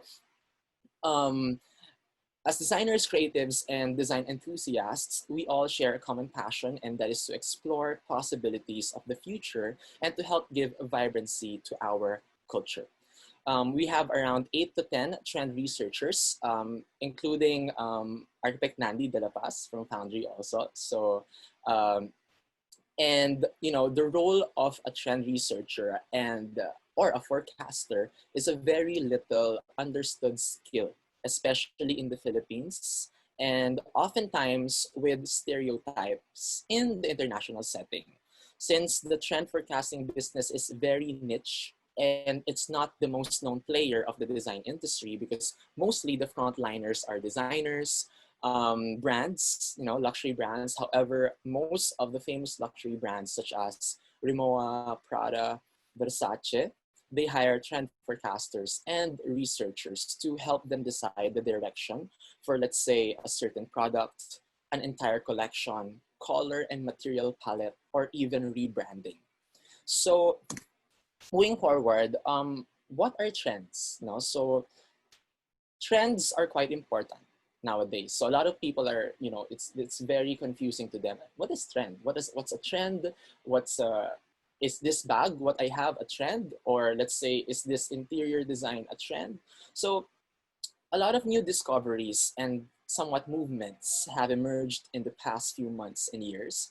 And our society right now is basically trend driven. It is very essential to know the trends, what trends are, and how we can adapt to it, especially in design. Since design is, a very fast-paced industry, especially fashion and also objects, it is important for us to understand the flow of trends to be able to use it in our design outline. So people often confuse trends and fads because sometimes if you're not very much informed about which one is a fad, which one is a trend, you can really get confused. But basically, one has a global, social, environmental, economical, or political impact, while the other one is just like a regular one-hit wonder. Okay, so as you can see here, these are usually what we think about trends. It's all about aesthetic, fashion, craze.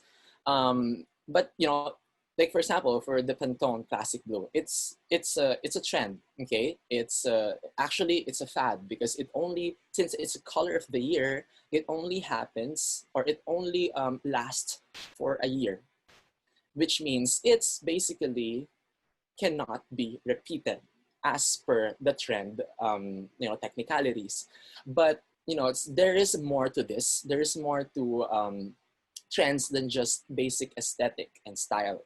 And just like the ones here, before we go towards aesthetic, like micros of design, objects, accessories, makeup, there are the macros that we need to consider to come up with a certain movement.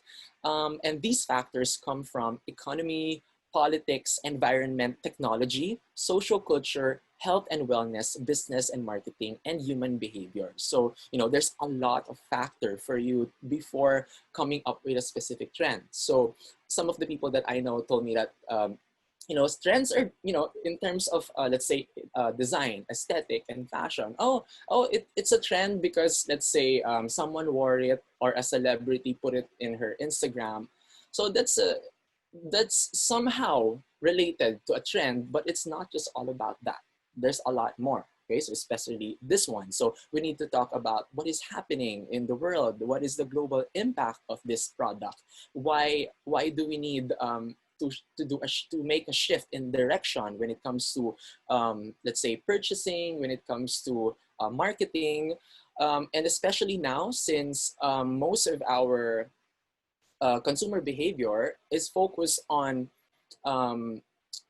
consumer approach when it comes to buying and marketing compared to before, wherein the brands are the ones who are, let's say, dictating the what to sell, what to show, and what to create. Now it's the reciprocal or the other way.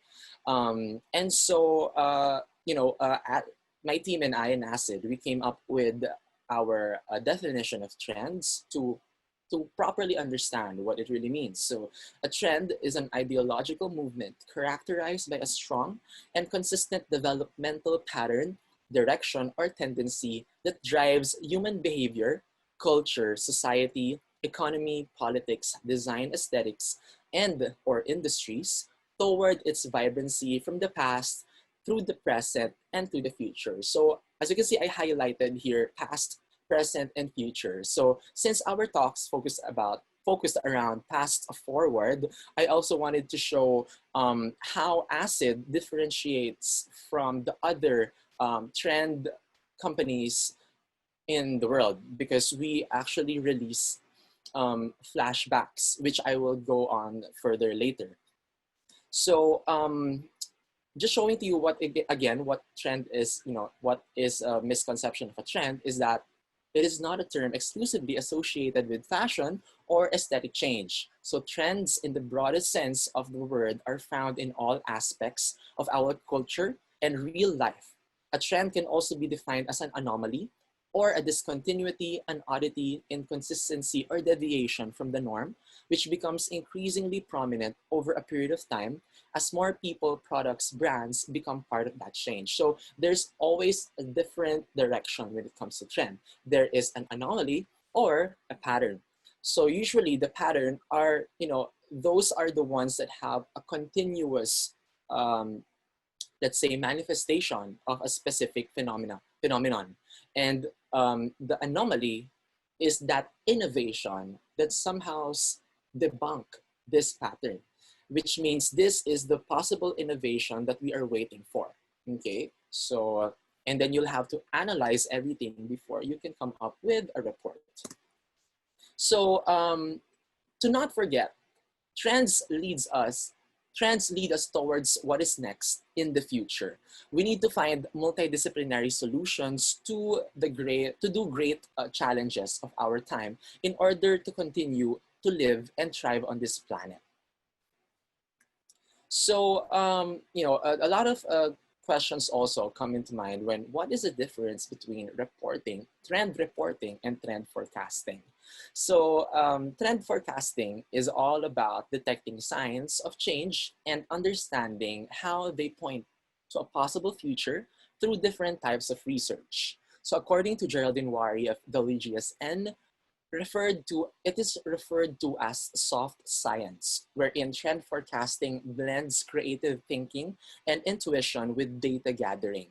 It aims to analyze where the market is, the latest innovations, and future scenarios. So in our case in Aciiid, we don't just stop at forecasting.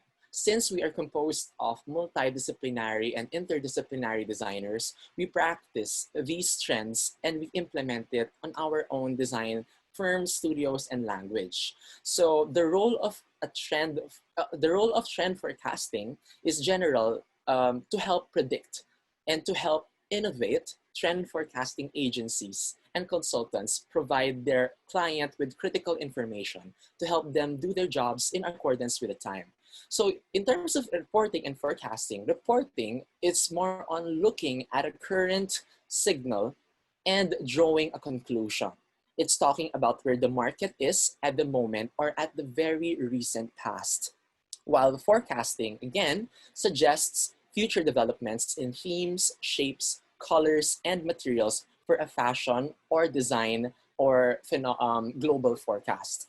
So a projection into the future, and it's also on the fringe of beginning a life cycle, emerging and signaling to where things are going and what would reach to a broader mass in the length of time that you have chosen to predict your trend. Okay, so designers are constantly referencing and reinterpreting past decades. So I really wanted to instill this idea of flashbacks because Aciiid always had this, we've had these flashbacks for a long time already, and the flashbacks are actually handled by our research director, architect Nandi De La Paz. So we brainstorm on the possible flashbacks that are very relevant now before we do trend forecasting or trend reporting. So, since most of the designers are constantly referencing and reinterpreting past decades and style icons, so it is all about storytelling, drama, theatricality, and that taps into royalty, ancient myths, and folklore. So as such, historical references are used to tell a story rooted in our common subconscious. So a trend forecaster with knowledge in history can add context and historical gravity to a forecast. So it's the same with design. So if you have let's say if you have a background in history or let's say archaeology, it will definitely help you in creating better designs for the future. Because if you're just focused on thinking about the future, how will you know what to change or what to improve, right? So something to think about also. So part of this is understanding style tribes and subcultures which have shaped fashion and design, and as well as style.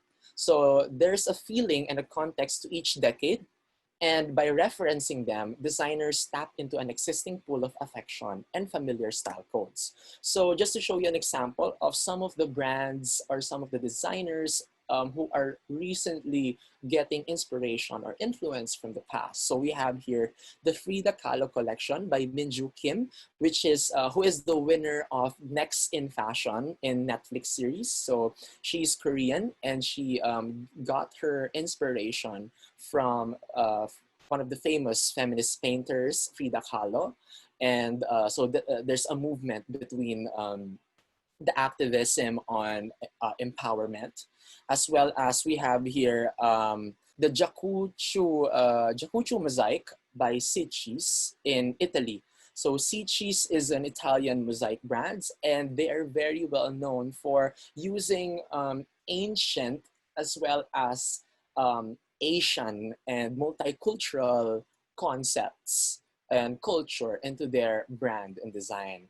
And when I was in Marangoni, I had the opportunity to work with the owner of Siccis, and they were, they explained to us their process. And because the main owner and the designers are well-traveled, they always go to Asia and Africa and Latin American countries to get inspiration, because being, let's say, Western or being in Central Europe, they have sort of like overlapping identities and history and culture, which means their design would probably somehow be related to each other. And this is why they often contemporize their style in design.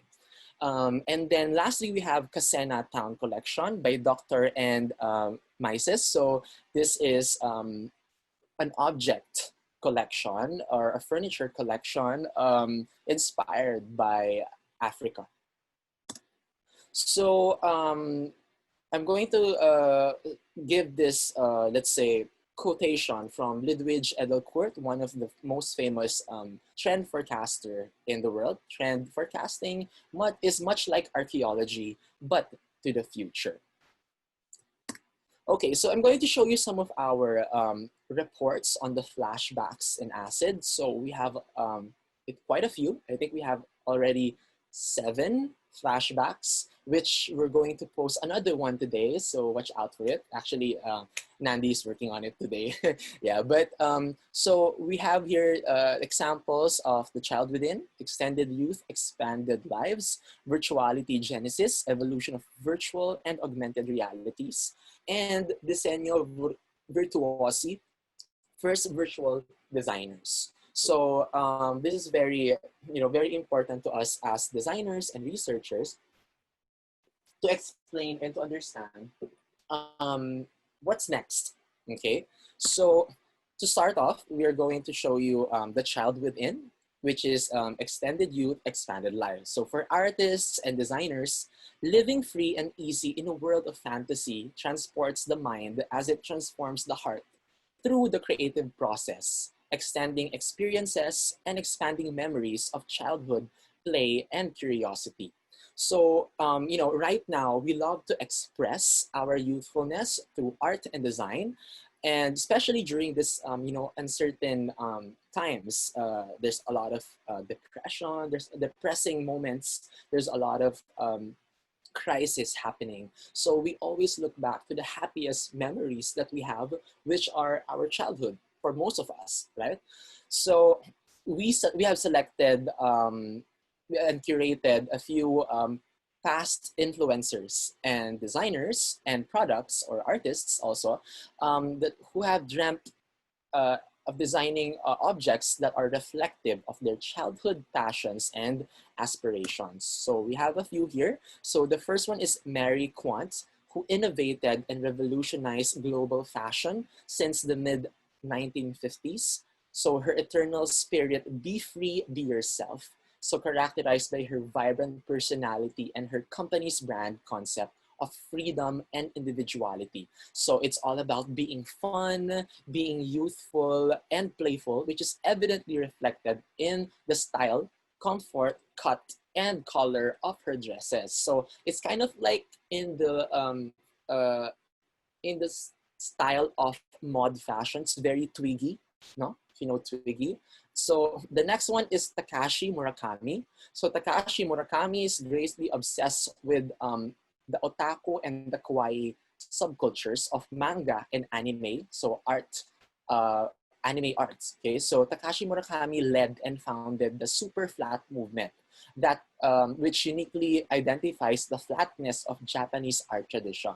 So right now, it's also being, let's say, his designs or his art is being translated into fashion, into pieces, objects, and decor, as you can see here. So Murakami contemporized the long tradition of manga art and his modern work.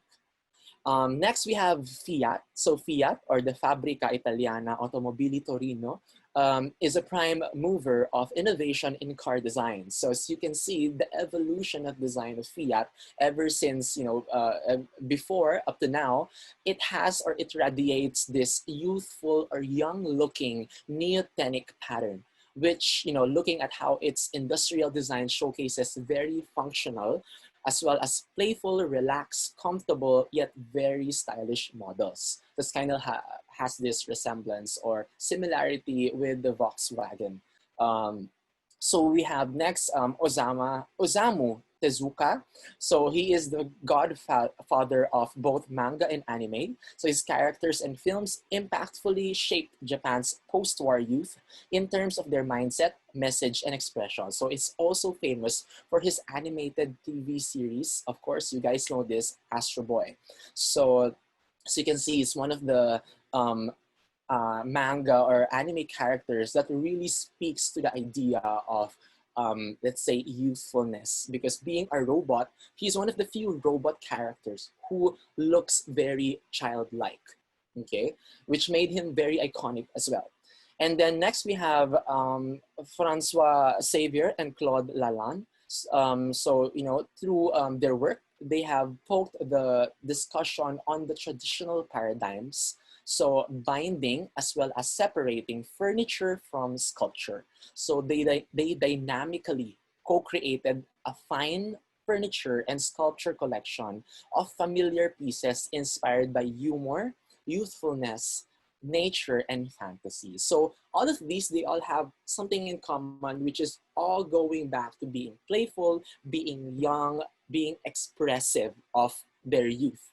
So it also manifests in their aesthetic. So not just through their philosophy, but also through their visual aesthetic. Because sometimes, as designers, if your philosophy is that strong, it will definitely translate to your designs. So right now, we have here our report on neothenic design. So most of you know, so most of the people who are subscribing or following and reading Aciiid, so you've known about neothenic design already. So in the Philippines, it's not known as neothenic design. I think we were the one who introduced this to some of the readers in the Filipino context, but it's mostly known as let's say fat or chubby or cute furniture. Okay, because neothenic or neotenous design exhibits evolutionary traits characterized by playfulness, creativity, and adaptability. So it's often a reflection of the virtues of youth and childhood. Neothenic traits in design tame and melt us in the way we view, experience, and appreciate the form, color, and movement of mundane objects. So one of the perfect examples of neothenic furniture is this roly-poly chair by Faye Toogood. So one of my favorite Dryade furniture, so by Faye Toogood. So, there is now a critical edge to what we consider childlike forms in furniture and objects, similar to the cute aggression we tend to manifest upon seeing puppies or plump baby cheeks. So just like one of the, world-renowned designers, Tom Dixon. So he created this fat chair recently. He presented this last year at the Salone del Mobile 2019. When I saw this, this was very, it really caught my attention, especially coming from Tom Dixon, which is very, industrial in his aesthetic and identity. So as I mentioned here, there's a manifestation of seeing cute things. So in terms of our situation right now, since most of us are at home, the only thing we can see are, the things that we we actually see in our houses or in our homes, and also things that we see in virtual. So to those who don't have pets, to those who don't have kids in their homes, sometimes they miss the sense of cuteness and touch, which is why we have a strong, let's say, we have a strong feeling that this neothenic design will protrude towards the next few years, especially in the Philippines, because in Europe, it's already being, let's say, it's already a movement. However, since the movement is so fast in European settings, their designs are actually evolving already into a bit more, let's say, futuristic or a bit more unique in such a way. So the new comfort and warmth brought by neothenic design has drawn people into an era of soft forms and self-care. So it kind of like resembles the idea of cocooning back in the 1990s. So cocooning is, it has this two, let's say, two direction. One of which is cocooning, wherein you stay at home or self-isolation.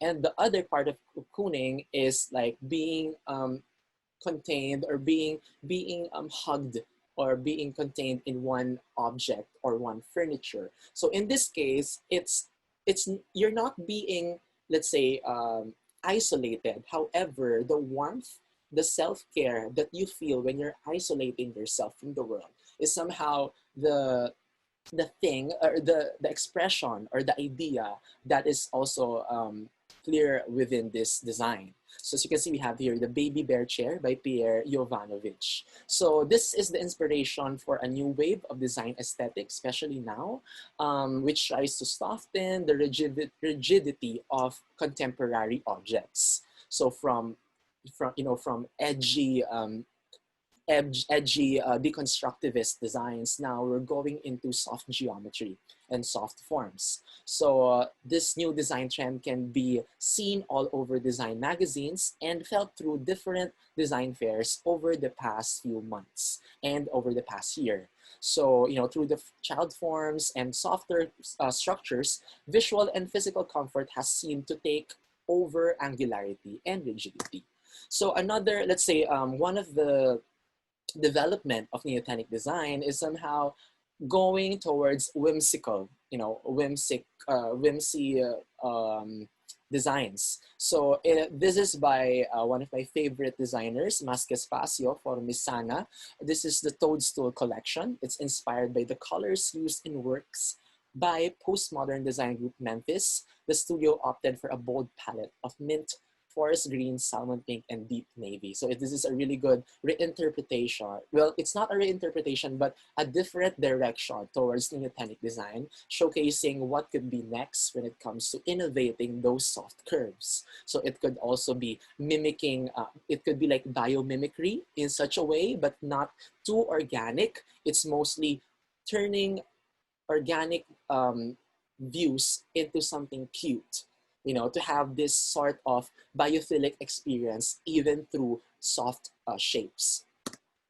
And we are going to show you here some brands and designers to watch out for and to follow, just in case you're very curious about neothenic design. So these designs we've curated, these are recently, they're released within last month until I think January. So we have here Super Toys, the Cosmic Flower Table. We have Jason Ju, Lucas Munoz, North Studio, and Fina. So as you can see here, some of the designers that we have, they all have a different aesthetic in a way because this movement is still ongoing and the development is still, it's still, let's say, flat in a way that people are still trying to find more approach or direction into designing this. However, I really like the approach of Lucas Munoz, where he used let's say, these pipes, okay, and household objects. So he used scraps to design a neothenic. So who knew that pipes could actually look very cute or very artsy this way? And even if you know that it's hard because you know that it's metal or it's a pipe, it still feels somehow soft or cute, which is kind of like ironic to sit on it. And then I also love this North Studio, which is it's kind of like a table or stool all together. You can interchange the colors, and it's very customizable, very North Studio. So next we have a bubble burst. So, the need for one to introspect may come freely, unexpectedly, and randomly. So this report focuses on socio-fugal spaces to reminisce social distancing.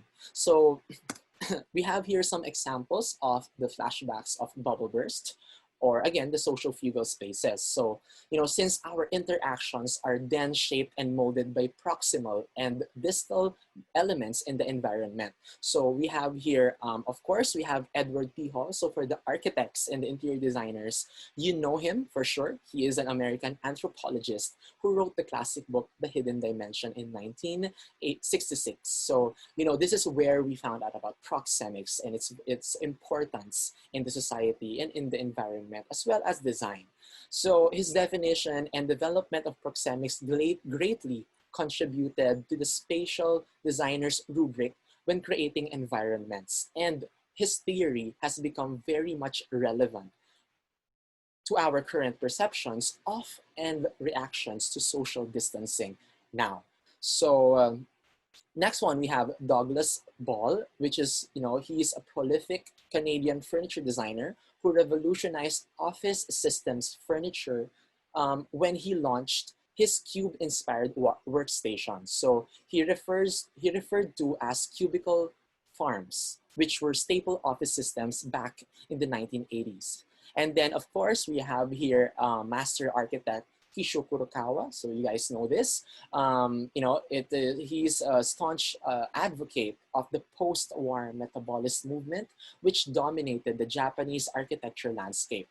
So his 1972 milestone project, which is the Nakagin Capsule Tower, remains to be a major architectural icon, as it was the world's first capsule architecture built for actual use. So it is Kurokawa's response to challenge of providing an architecture for the self, as posed by criticisms on Japanese modernism at that time. So as you can see, this bubble burst concept is also somehow related to the cocooning trend. However, this is manifested towards actual design rather than the theory or the action towards it.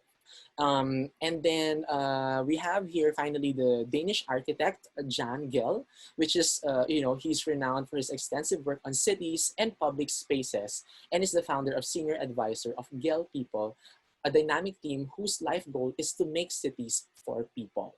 So moving forward, the trend report that we have for here is the urban geometries, or the new social fugal space, perfectly for the social distancing aspect. So it's focused on social distancing and as the new norm to protect ourselves while still building a strong community. So, the use of this simple geometry is not just, sustainable, but it's also very practical. It's also cost efficient. And, in terms of practicality, you can't go wrong with a simple shape, with a circle, with a square, with a triangle, because these shapes are the ones that really help us in managing, let's say, uncertain times. These are the sure ideas that we can develop towards the future. So we have here the Domino Park in Brooklyn. So while public spaces around the world is looking for innovative solutions for implementing safety measures during the pandemic, the ingenuine idea done at the Domino Park makes designers revisit the concept of human geometry. So, under present global circumstances that we have right now, such as the COVID-19, it is more present how, it's more present now than ever how important it is to have contact with nature. No matter how cozy our homes are, there will be a subconscious need to step outside for a few minutes to enjoy some open space and even to reconcile with nature, and as well as our friends or the people around us. So we have here the next one is keep your distance by accept and proceed. So this is a football field design wherein they added colors to highlight the shapes of the football field to, you know, to isolate the players on how to practice social distancing even while playing. Okay, so it's a bit, it's funny, but it's, you know, it's somehow, it's also innovative in a way. And then we have here green dots at Highline Park by Polisher. So the dots help users judge the way forward, and how they should space themselves along the path as it becomes wider and narrower. So one of my favorites here is this picnic blanket named Here Comes the Sun. So it's a social distancing picnic blanket by Paul Coxidge in London. So he mentioned that lockdown has given rise to some amazing bursts of creativity, and he wanted to create something positive that looks towards the future.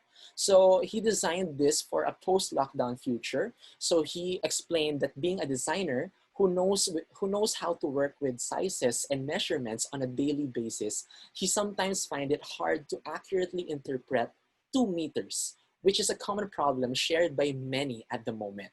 So this design that he made is the solution to that. And as well as, you know, you just have to sit there and communicate. So wherever you are, and you can even put it, you know, in the middle of a tree. So, you know, there's more, let's say, connection towards nature. So these are some more of the innovative concepts that we have. So we have the Parliament Square by DN & Co. We have the Centro by SBGA Blangini Girardelli and David Michon. So now we are focusing now on virtuality genesis. This is our third flashbacks that we're going to show you. So this is quite rooted to our upcoming event, which later I'm going to show and promote.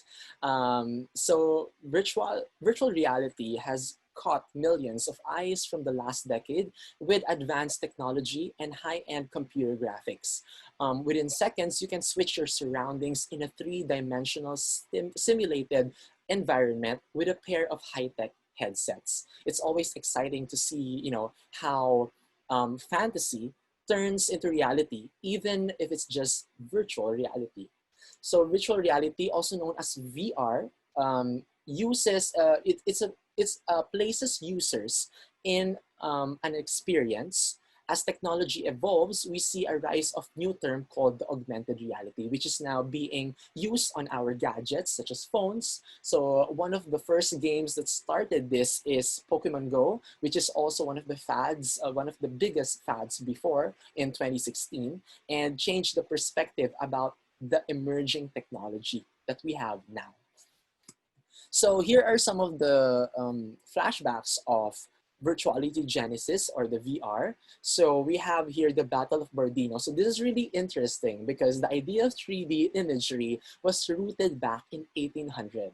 So the illusion of a virtual environment was illustrated in early 1800s panoramic painting. So you know those panoramic painting, right? So these are the Battle of Bordino. So they painted by battle painter Franz Robod, which is 115-meter wide. So the paintings intended to capture viewers' entire field of sight to make an impression of their presence at the scene. So this is how, one of the few manifestations of virtual reality wherein you can really see everything in your entire pan, okay, of vision. And then we have here the Sensorama. So advancing more into technology and developing computer systems. So 1957 was Morton Heilig's Sensorama. So this one is a bit more towards the technology already. And there is this cinematographer turned inventor who attempted to submerge a viewer in a whole cinematic experience through his arcade-style theater cabinet, which is this one right here, a Sensorama. So it stimulates the senses. So even before, during the 1957 to 1962, everyone is focused about designing for the senses, which is also what's happening now. Because of our, let's say, seclusion or isolation, we will need to further enhance our senses and emotions through the use of virtuality or technology as in general. Okay, so a few more products or brands that have released. So NASA created Project View, used to train astronauts with gloves for simulation of touch interaction to train their astronauts for space landings and touring. And we have here Ultimate Display by Ivan Sutherland with the first ever head-mounted display system using computer-generated graphics. And of course, you know, the Sega VR, so one of the first gaming product for VR before. So now we have here one of our trend report, which is the phygital senses. So emerging technology is one of the important trend molecules that we have, because these are focused more on innovation for the technological aspect.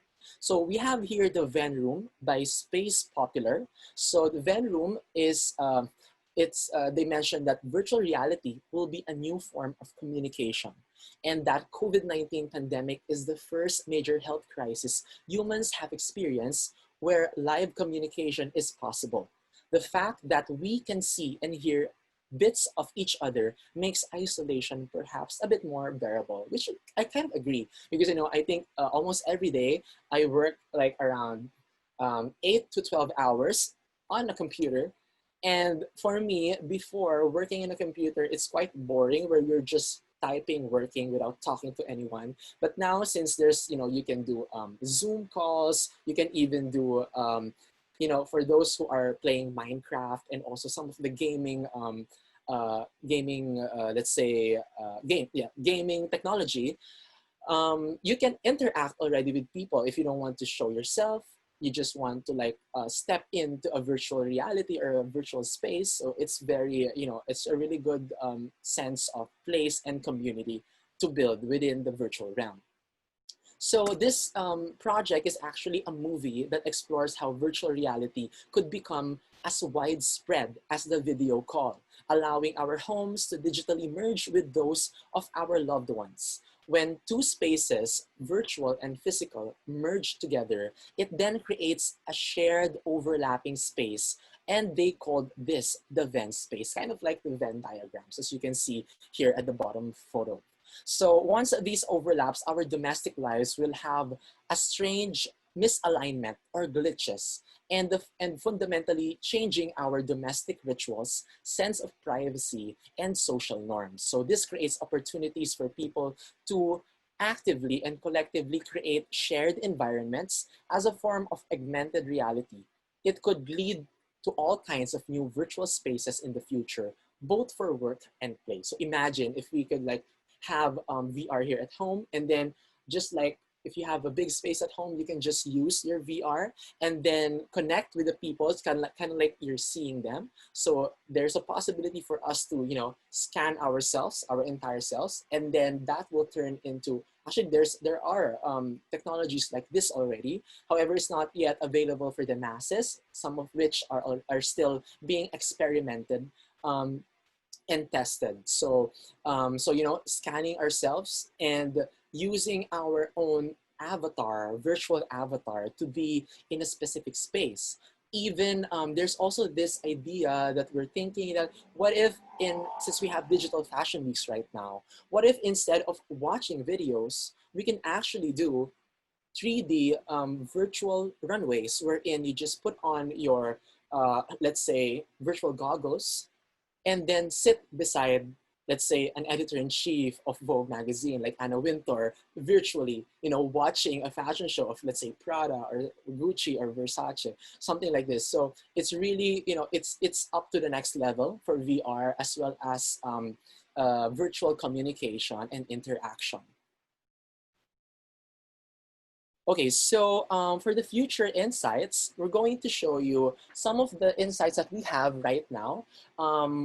We've gathered a few, let's say, focus on materials. We also have a few that are focused on post-COVID concepts, and we have some focus on virtual design.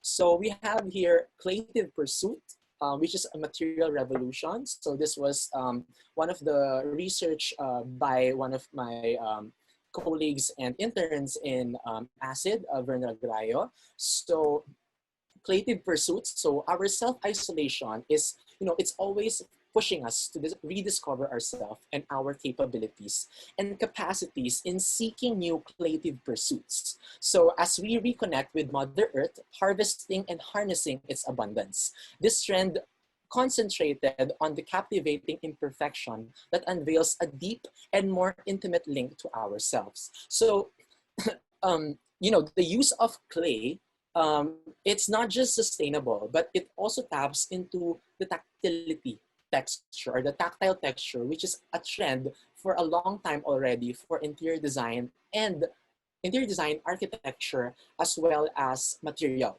innovation. So we have here the Entrepinos by Talier Hector Barroso. So as you can see here, we are kind of like revolutionizing tactility. In a way, it's going more organic, because as you've noticed for the past, let's say 2 years, maybe in the Philippines as well as internationally, we're seeing a lot of ribbed texture, which is also part of the tactility trend or the tactile texture. So as you can see, we have, the ribbings. Okay, so these are soft, kind of having like neotenic. Actually, it started off as micro ribbing, but then because of somewhat the neotenic trend, it kind of like emphasized its scale bigger, making it look a bit more cute and softer in the eyes. So it kind of looks a bit like curtains if you look at it, right? So yeah. So our direction for creative pursuit, our focus is focused on conceptual matter for, let's say, unique shapes and also colors that are a bit more vibrant, mixing with those that are a bit more, let's say, neutral, okay, just to balance everything off. And through this, quirky designs that we have, they are changing and innovating the shapes or the silhouettes of the use of clay, which is clay is, it's a basic material, but we're going to show you some of the projects, influencers, and designs that have, evolved ever since. So this Malu Pampvis, which is an influencer, as you can see. So geometric shapes balance precariously atop misshapen forms in this abstract sculpture. So there's a lot of, let's say, unfinished.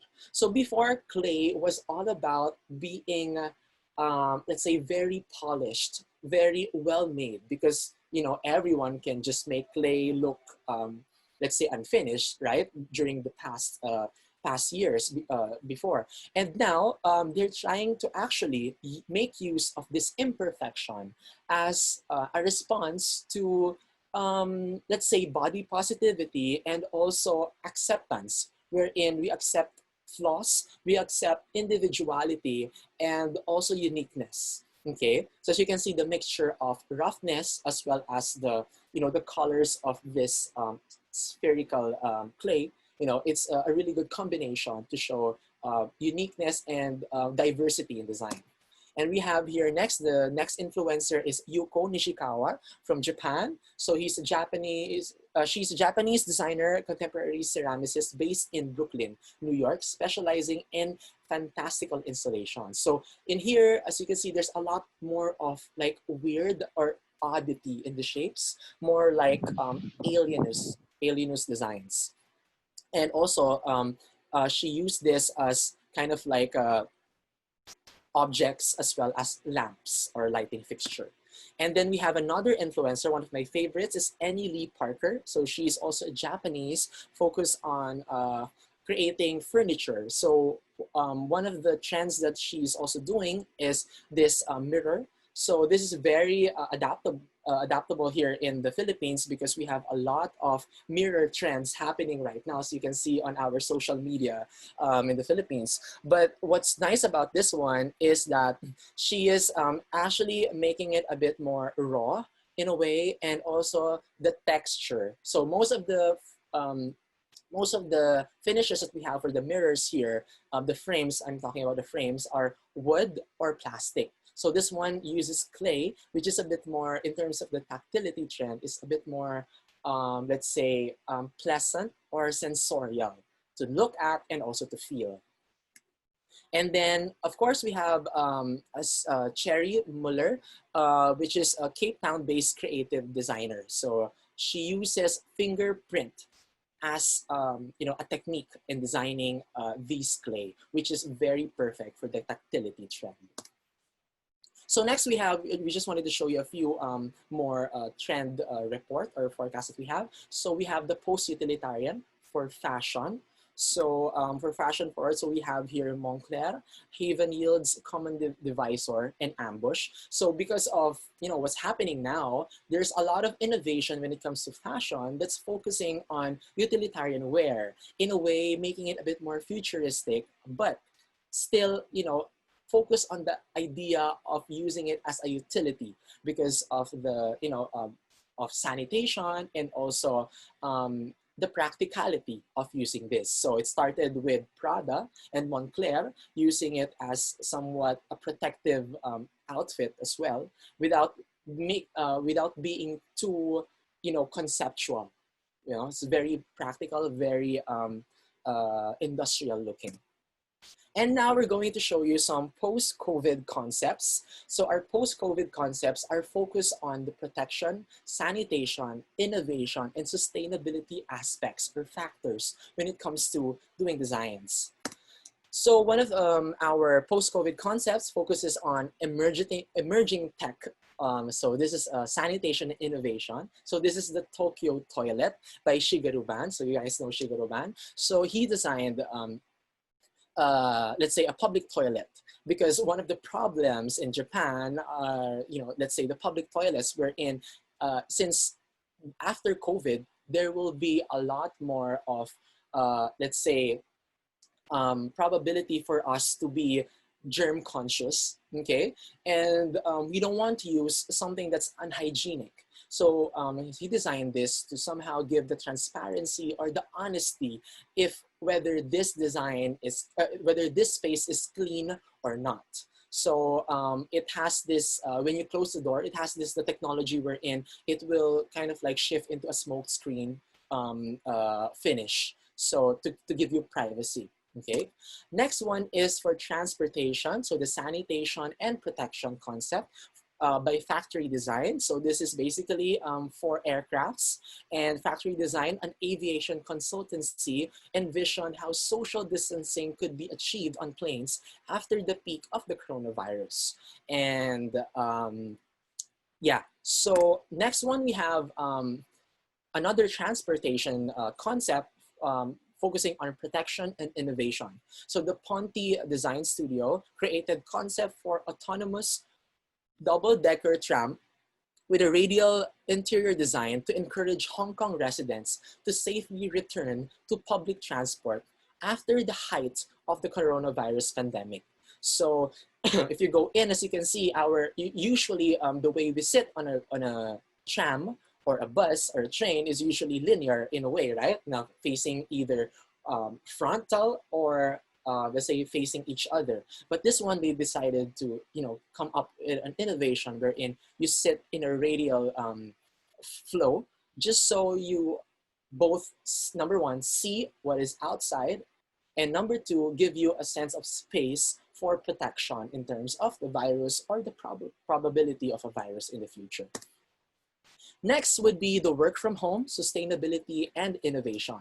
So we have here Stika, so they developed a simple flat pack workstation that can be easily assembled out of 3 pieces of folded cardboard. So this innovation, we're thinking that since not all of us are working, since, even if this is the new normal, we still have our offices and workspaces to go back to after the pandemic. So not all of us will continue to work from home.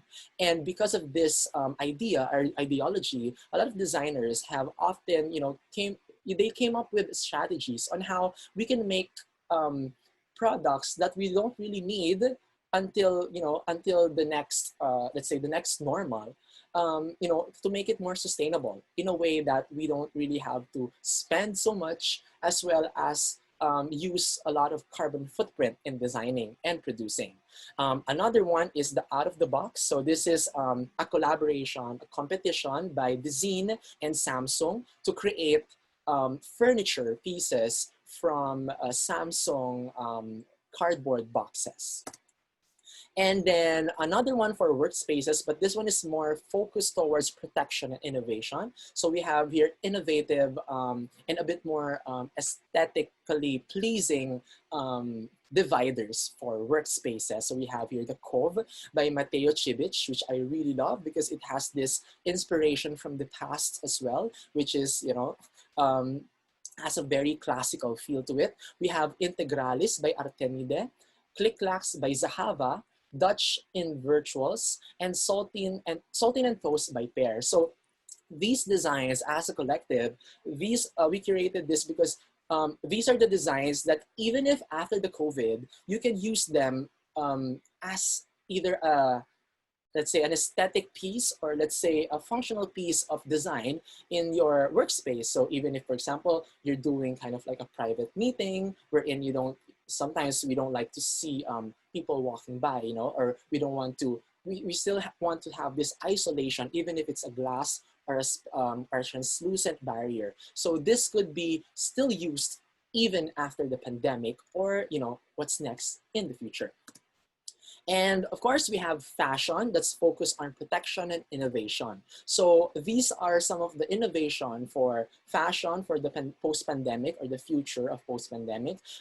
Focuses on conceptual, poetic, and innovation for materials and sustainability as well. So we have here Veronica Topino, where she created hats that would help us, you know, have practice, let's say, social distancing while still, you know, being stylish in a way. And also, she made use of this idea to kind of like bend gender neutrality in a way that women and men could wear it. And then we have Livable, which is kind of like it's a rattan kind of like sculptural wear, and it's not really meant to be used as a fashion. It's actually meant or designed to make people more aware of the need for physical distance. And what I like about this is he used sustainable materials such as rattan, because, you know, some of these trends for COVID will not last, to be honest. Some of them will, only the best ones will prevail. Okay, and then Victor and Rolf, more on the conceptual and poetic application on design. So it's like he interpreted design, social distancing, the virus, and the uncertainties towards his collection for 2020. And then we have Eva Sonneveld, which is, this is very interesting, one of my favorites, is that this sweater that's designed to detect dangerous levels of air pollution around you. So the color of the fabric changes when it's already been contaminated. So meaning you'll have to, you know, wash it every time, because, you know, most of us, we don't really care sometimes if we go out, especially if you're in cold countries or in Europe, if you're wearing, if it's, let's say, fall, winter, sometimes you reuse clothes because you don't perspire or you don't really you know, sweat so much, yeah. So they made use of this just to understand how the bacteria or the virus can actually, you know, remain or stay still in your garments. And then just a quick run through towards this last one is ArtTech, which is art and technology combined. So some questions came into our minds. So can computers be creative? Can artificial intelligence make art? A lot has been told about the impact of tech in the finance, medicine, and agricultural, such as fintech, medtech, or agrotech. But what about art tech? So emerging technologies are also impacting the worlds of arts and culture, especially artificial intelligence or AI, that is pushing the boundaries of intelligent systems into creative applications. So to give you an example, one of our main influencer is Song Wen Chang. So she's a Chinese-born Canadian race artist, and she designed, let's say, an artificial intelligence technology, which kind of like let's say, it's intelligent enough to copy her style of painting, the movements and the memorization of the strokes. So this is how she innovated this product for her to understand what's next for AI and robotics, okay? And then we have here Refik Anadol. So Refik Anadol is a Turkish artist that lives in LA. So he is a media artist, and his work is, it's known around the world, and it's been, exhibited numerous times in famous architecture spaces, as well as buildings and also exhibitions. So we have here the Walt Disney Center Hall, WDCH Dreams in Los Angeles, California. We also have Melting Memories is in Istanbul, Turkey, Machine Hallucinations in New York, and also Virtual Depictions in San Francisco, California. So this innovation in virtual design, virtual technology, leads us to our experiment. So our experiment in Aciiid is to, because in Aciiid, we don't just research, we don't just study. We also want to somehow celebrate and apply what we are learning from the world into events so that people can also understand and know. Because, even if we are researchers or forecasters or designers, we don't know a lot of things about what's happening, especially in the Philippines, because not a lot of, let's say, things are being documented here in a proper manner. So what we wanted to do here in Virtual Design Week, so this is just to show you our event that is going to happen really soon, next week, August 24 to 30. So Virtual Design Week, Reflections on a New Digital Earth. So the Aciiid team and I, we somehow wanted to express what virtual reality is all about within the different context of the Filipino setting, Asian Filipino setting, European setting, as well as Latin American setting.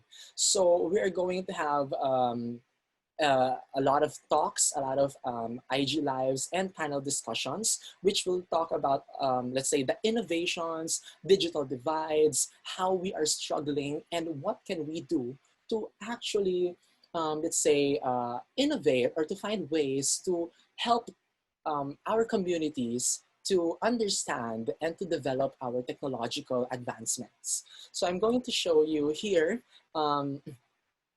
Aciid's websites, which you can already check. So it's aciid.com/VDW. So this is our first actual project that we wanted to share with you. So again, it's going to happen August 24 to 30, and we'll be talking a lot about virtual design, and also the virtual designers that we're getting are known around the world.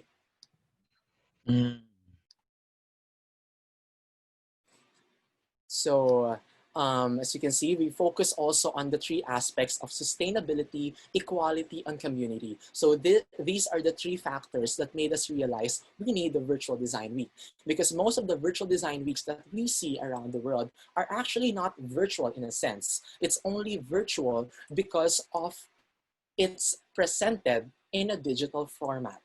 Unlike our Virtual Design Week, which is really focused on the technology and what virtual and augmented realities can do to the world and to design and to the community. So we have here our events. We have here our academic talks also, you can see.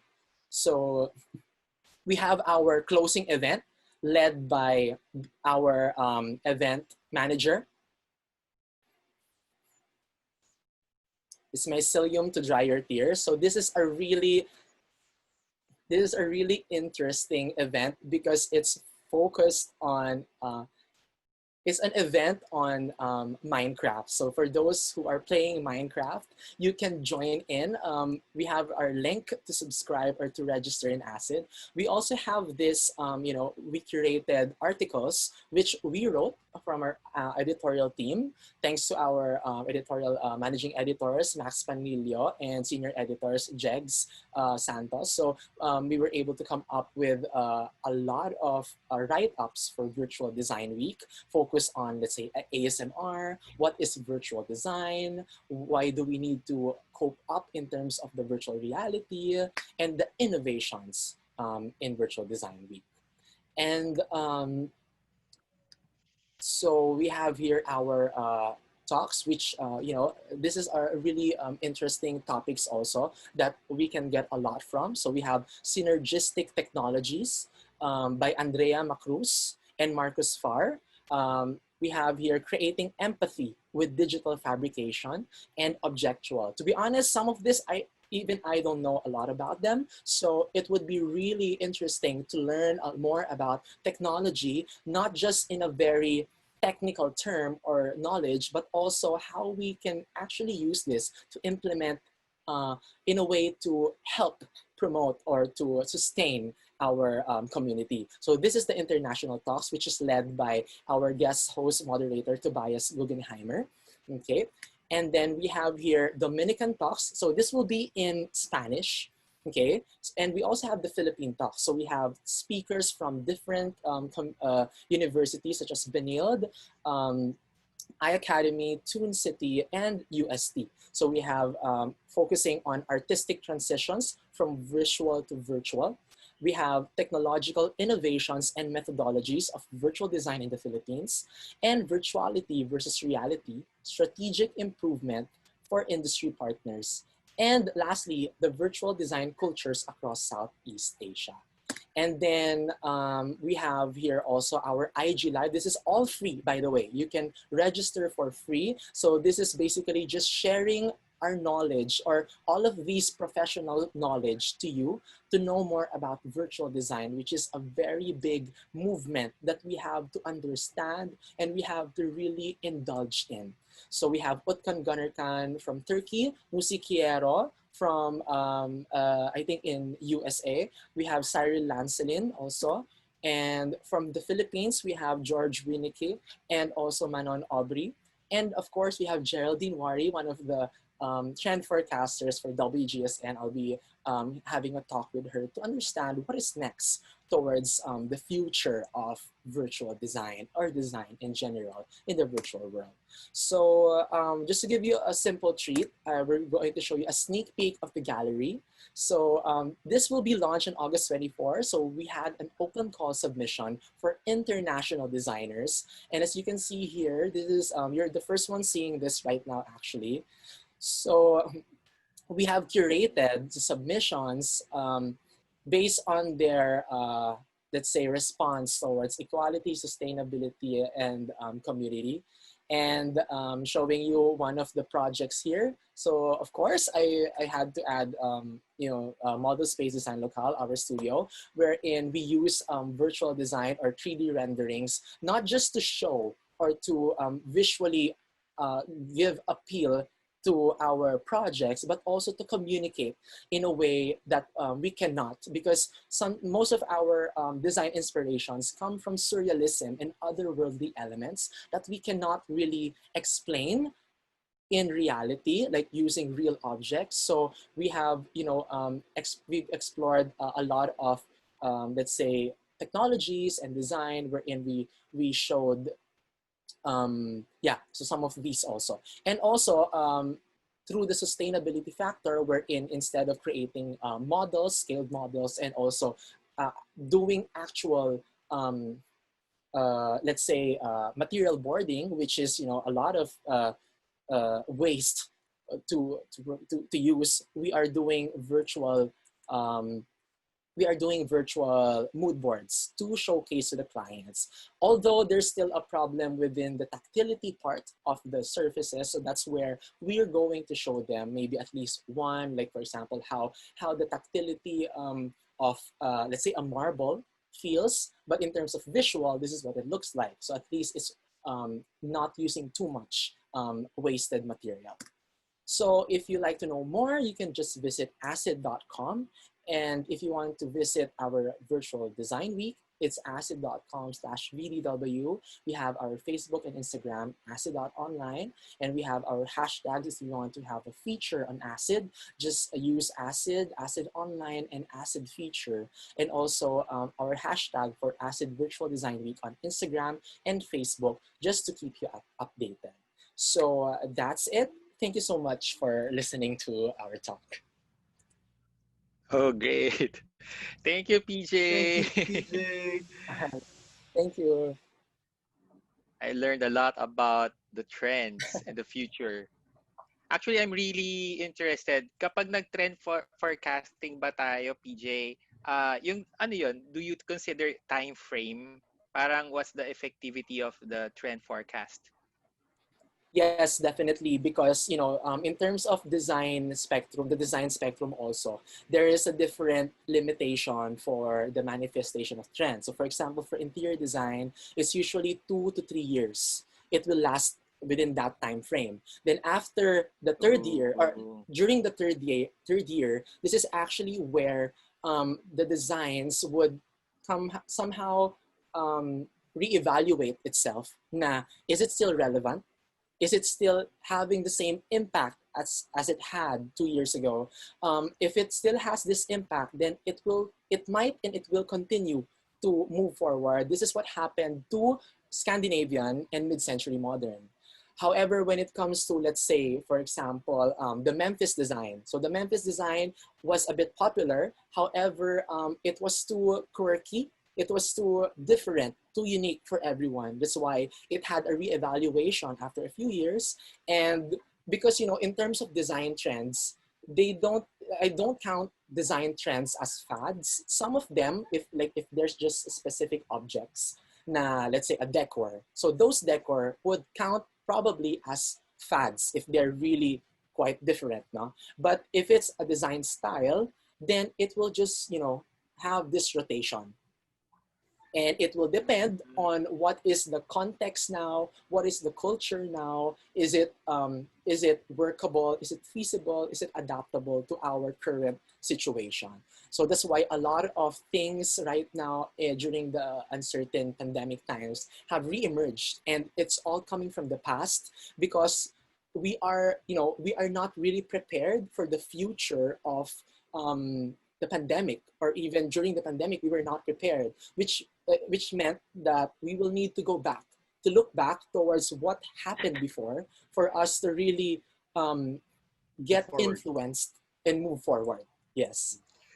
On taking from that, PJ, there's a question here from Daniel Riodica. Is the plantita trend right now?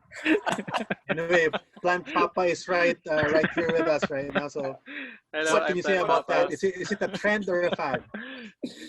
Yeah, well, in terms of that one, yeah.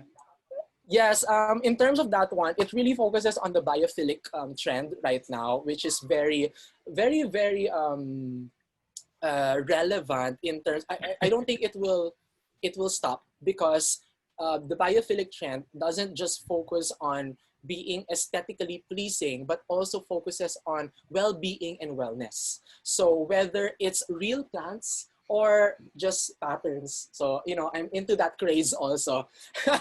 So even if it's just arts or pattern, it has this, there's also a study wherein 15%, let me rephrase. There's also a study wherein workers or designers are more productive to see, let's say, 15% more productive in working when they see greeneries or actual plants in their environment. So this is why one of the reasons why, during the lockdown or the quarantine or the MECQ, whatever, so many people are buying plants unconsciously because it helps stimulates their brain. I agree. That's good. That's good. I totally agree. Yeah, we have one more question from Cream Molina. Cream, are you there? Would you like to switch on your video? Yes, I'm here. Hello everyone. Hi. Yes, I am Architect Cream. So I'm just a little bit curious, PJ. Since we are all architects and designers here, Hello? Do you hear me? Yeah, I Or, can hear you. I can hear you. so, kasi, uh, yung tayo lahat, and then how do you, it's easy to have a forecasting sa ibang industries eh. So how do you Yes. integrate trends forecasting as practice in the current current architecture practice and perhaps the future practice and also in interior design, landscape, environmental planning? Can you share insights about that? Yes, of course. Thank you. Thank you so much. How do you integrate the trends? Yeah. Yes. Well, when it comes to trends, to be honest, I don't see architecture most of the time. Not always pala, not always more architecture, is related to trends because architecture is quite, it's somehow fixed and it really surpasses time as, in terms of style. However, when it comes to design, interior design and architecture, let's focus with architecture first. So the trends that would really manifest within architecture are usually the materials and the technological advancement being used. So, and aside from that, it's also based on what the people need right now. So because, in terms of the movements of design, identity and design styles, architectural styles in the Philippines, there will always be a reason why this style came into position.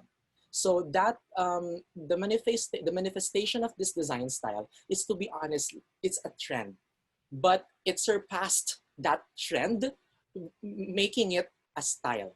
So there's a value kasi, there's fad. So that's a fad is sometimes, like I mentioned earlier, a thing that would probably be a one-hit wonder. If that fad is more than just a one-hit wonder, it's really revolutionizing a certain movement or design, then it can become a trend. Then in terms of the level of the trend, so there's micro to macro. So meaning micro focuses on only subcultures and micro communities. Then the macro focuses on the ideas of sustainability. So the things that really taps everyone and could really, let's say, relate to it. So if that trend evolved into a macro trend, then it has this big, it has this big phenomenal approach. But then if this macro trend had a really strong visual identity, then that's the time it's going to be counted as a style. So yes, so yan. And then for the next one, in terms of interior design and objects. So in terms of interior, since interior design is actually more, let's say, seasonal rather than architecture. Actually, interior design also has seasons, kind of like how fashion has their own seasons. So spring, summer, fall, winter. However, in the Philippines, we have summer and wet and dry season. And additional to that, the seasonal. So the seasonal decors. So this is where interior design trends come into place, wherein, let's say, for example, it's summer. So most probably, di ba, like sabi ng mga moms natin, mas maalikabok sa Pilipinas. So when it comes to summer, so mainit din siya. So what are the things that would avoid, yung pag-accumulate ng more heat? So dun ngayon nag-develop yung mga trends into this one, and also the colors. Which are the colors for summer? Ano yung mga prints? So even H&M or SM Home even has this collection na most of us, because we're not really aware of trends, diba, in the Philippines. So unconsciously, I like this, I like this, pero we don't know that we are buying into the trend. So, yan. Thanks, PJ. Thanks, Cream. Yes. We have time for one last question, PJ. Actually, this one's from Patrick. How receptive would you say are designers, or how receptive would you say designers should be in terms of accepting prevailing trends in contrast to developing one's own style? Well, with this one, actually, ako kasi as a designer, I'll do first my parang my personal take to it. As a designer, I really like using trends not because they are uso or they are aesthetically pleasing, but because they serve a specific purpose. So kind of like now in model space, our focus on design is rooted on emotions. So trend doesn't necessarily need to have a visual aesthetic.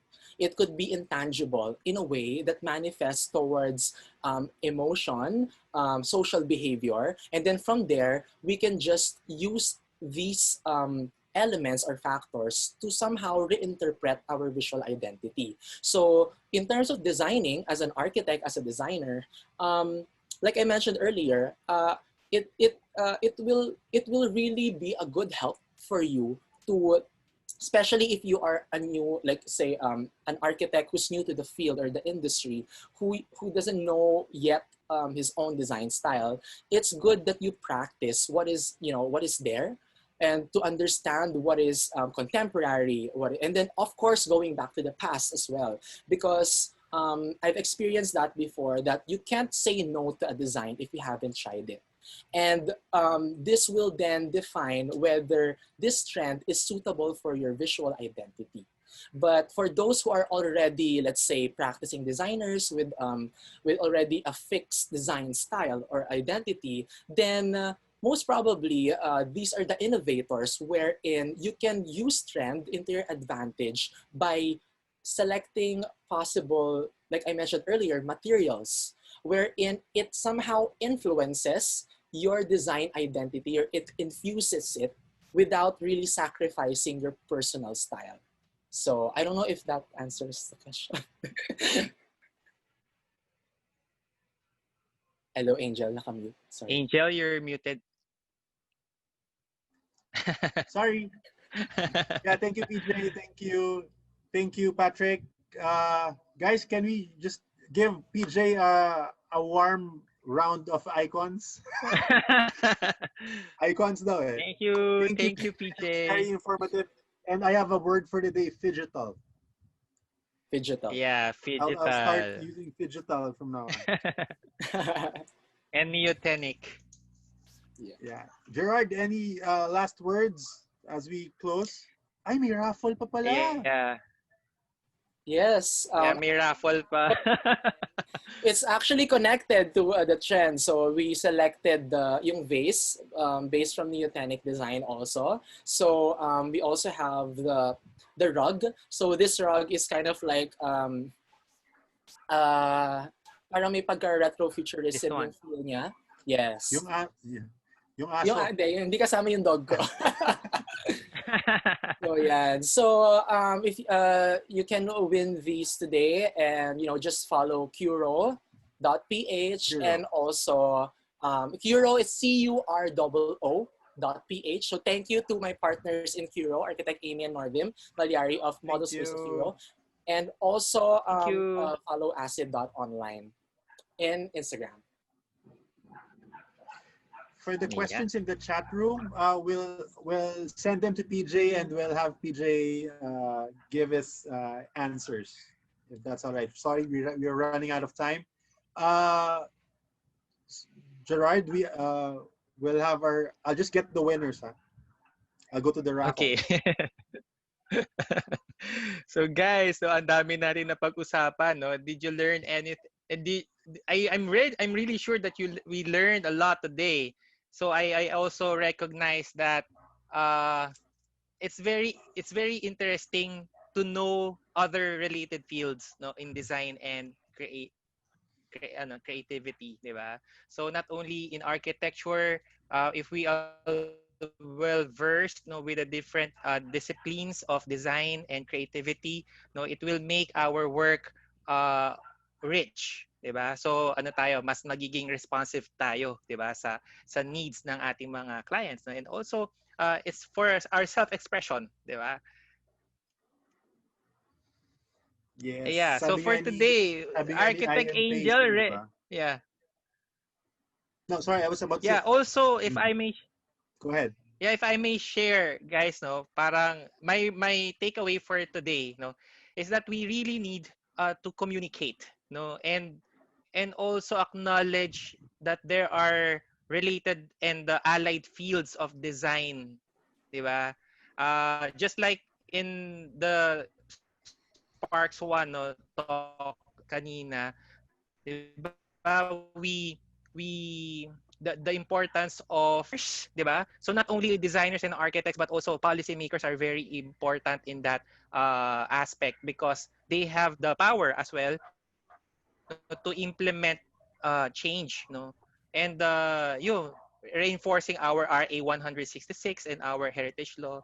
And just like here in future forecasting, knowing all of this, diba, with the different disciplines, actually, collaborating with them, no, can make us a better person also and better professional. So thank you so much. I really learned a lot today. Thank you, PJ.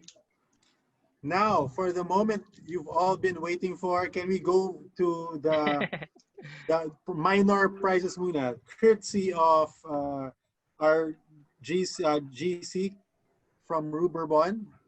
Okay, we have one winner of.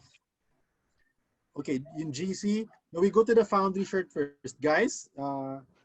We have an additional prize courtesy of Foundree. Yes, from Foundree. Okay. Just like what I'm wearing right now. It's the white version of Foundree shirt. Collector's item ba yan, Gerard? Our winner for the Foundree shirt is none other than... May drum roll ba tayo? Tadan! Bianca Antoinette Mayor. Is she here? 5. If you're here, go to the chat Bianca. box. 5, 4, 3, 2, 1. Is she here? Bianca, are you here? She's here. Okay. Yes, Congratulations. Bianca, congratulations. Bianca. You just won a Foundree t-shirt. Thank you, sir. You're welcome. Our winner, first winner for a Ruberbon gift certificate worth 1,000 pesos is, drum roll, Dun, dun, dun, dun. Vern Ragragin. Here, Hello, Vern. Yeah, thank you. Ragragio. Wow, congratulations, Vern. Congratulations. Our next winner for another GC worth 1,000 pesos from Ruberbon. Both GCs courtesy of Thaison, Builder and Developer Inc. is Marian Thank you, Tubil. Thaison. Marian, are you? Hello, Marian. Marian is no longer here. Marian, are you here? 1, 5, 4, 3, 2, 1. Okay, our winner. Oh, wala na si Marian. Marian is Jewel May Martinez. Is she here? Oh, Jewel. Hello? Can you? Yeah, here. Jewel is here. Congratulations, Jewel. Congratulations. It's time to go back to your computer and find out that you actually won. Okay, for our final 2 prizes, we have the vase from Curo. It's a courtesy of wonderful Aciiid. vase. Okay, please let's congratulate Larry Espino. Yay! Congratulations, Larry. Thank you. Are you here, Larry? Yeah, thank you. Yeah, I'm here. Congratulations, Larry. What's good, Larry, is you invite the one who won the GC in Ruberbon and bring the vase. That's a good tandem. That's a good trend, right? Okay. And our final prize for this park is not the dog, but the rug, also courtesy of Statement Hero rug and Aciiid. Congratulations to Dun, Laila dun, dun. Tordesillas. Laila. Laila. Hello. Oh, Leila is here. Leila She is raised her still here? hand. Okay. Yes. Can you turn on your video if you're here? Hello, Some Leila. words of encouragement for the next raffle, Leila. Are you here? I think she got disconnected, Gerard. Oh, there. Okay, Yeah, Gerard, yes po. Leila, some words before we close. Leila. Hello? Hello? Yes. Hello. Sige po. Nasa may ano po ako, sa may ilaw ng poste po siya. Tapos pa-doorbell na lang po. Okay. Okay. Ang bilis na deliver agad yung rug, no? Oo, Grabe. na-deliver ka agad. Thank you, Leila. Okay. Well, again, guys, thank you for joining us for our SPArX today. We hope you learned a lot. I believe everyone, including us, including our speakers for the day, learned a lot from our exchange, from our discourse. And this is what SPArX is about. It's about Yes, agree. discussing our opinions, but we may not understand it the same way. We have our own insights. So it's nice to have this discourse where we can learn from each other. Gerard, any last words?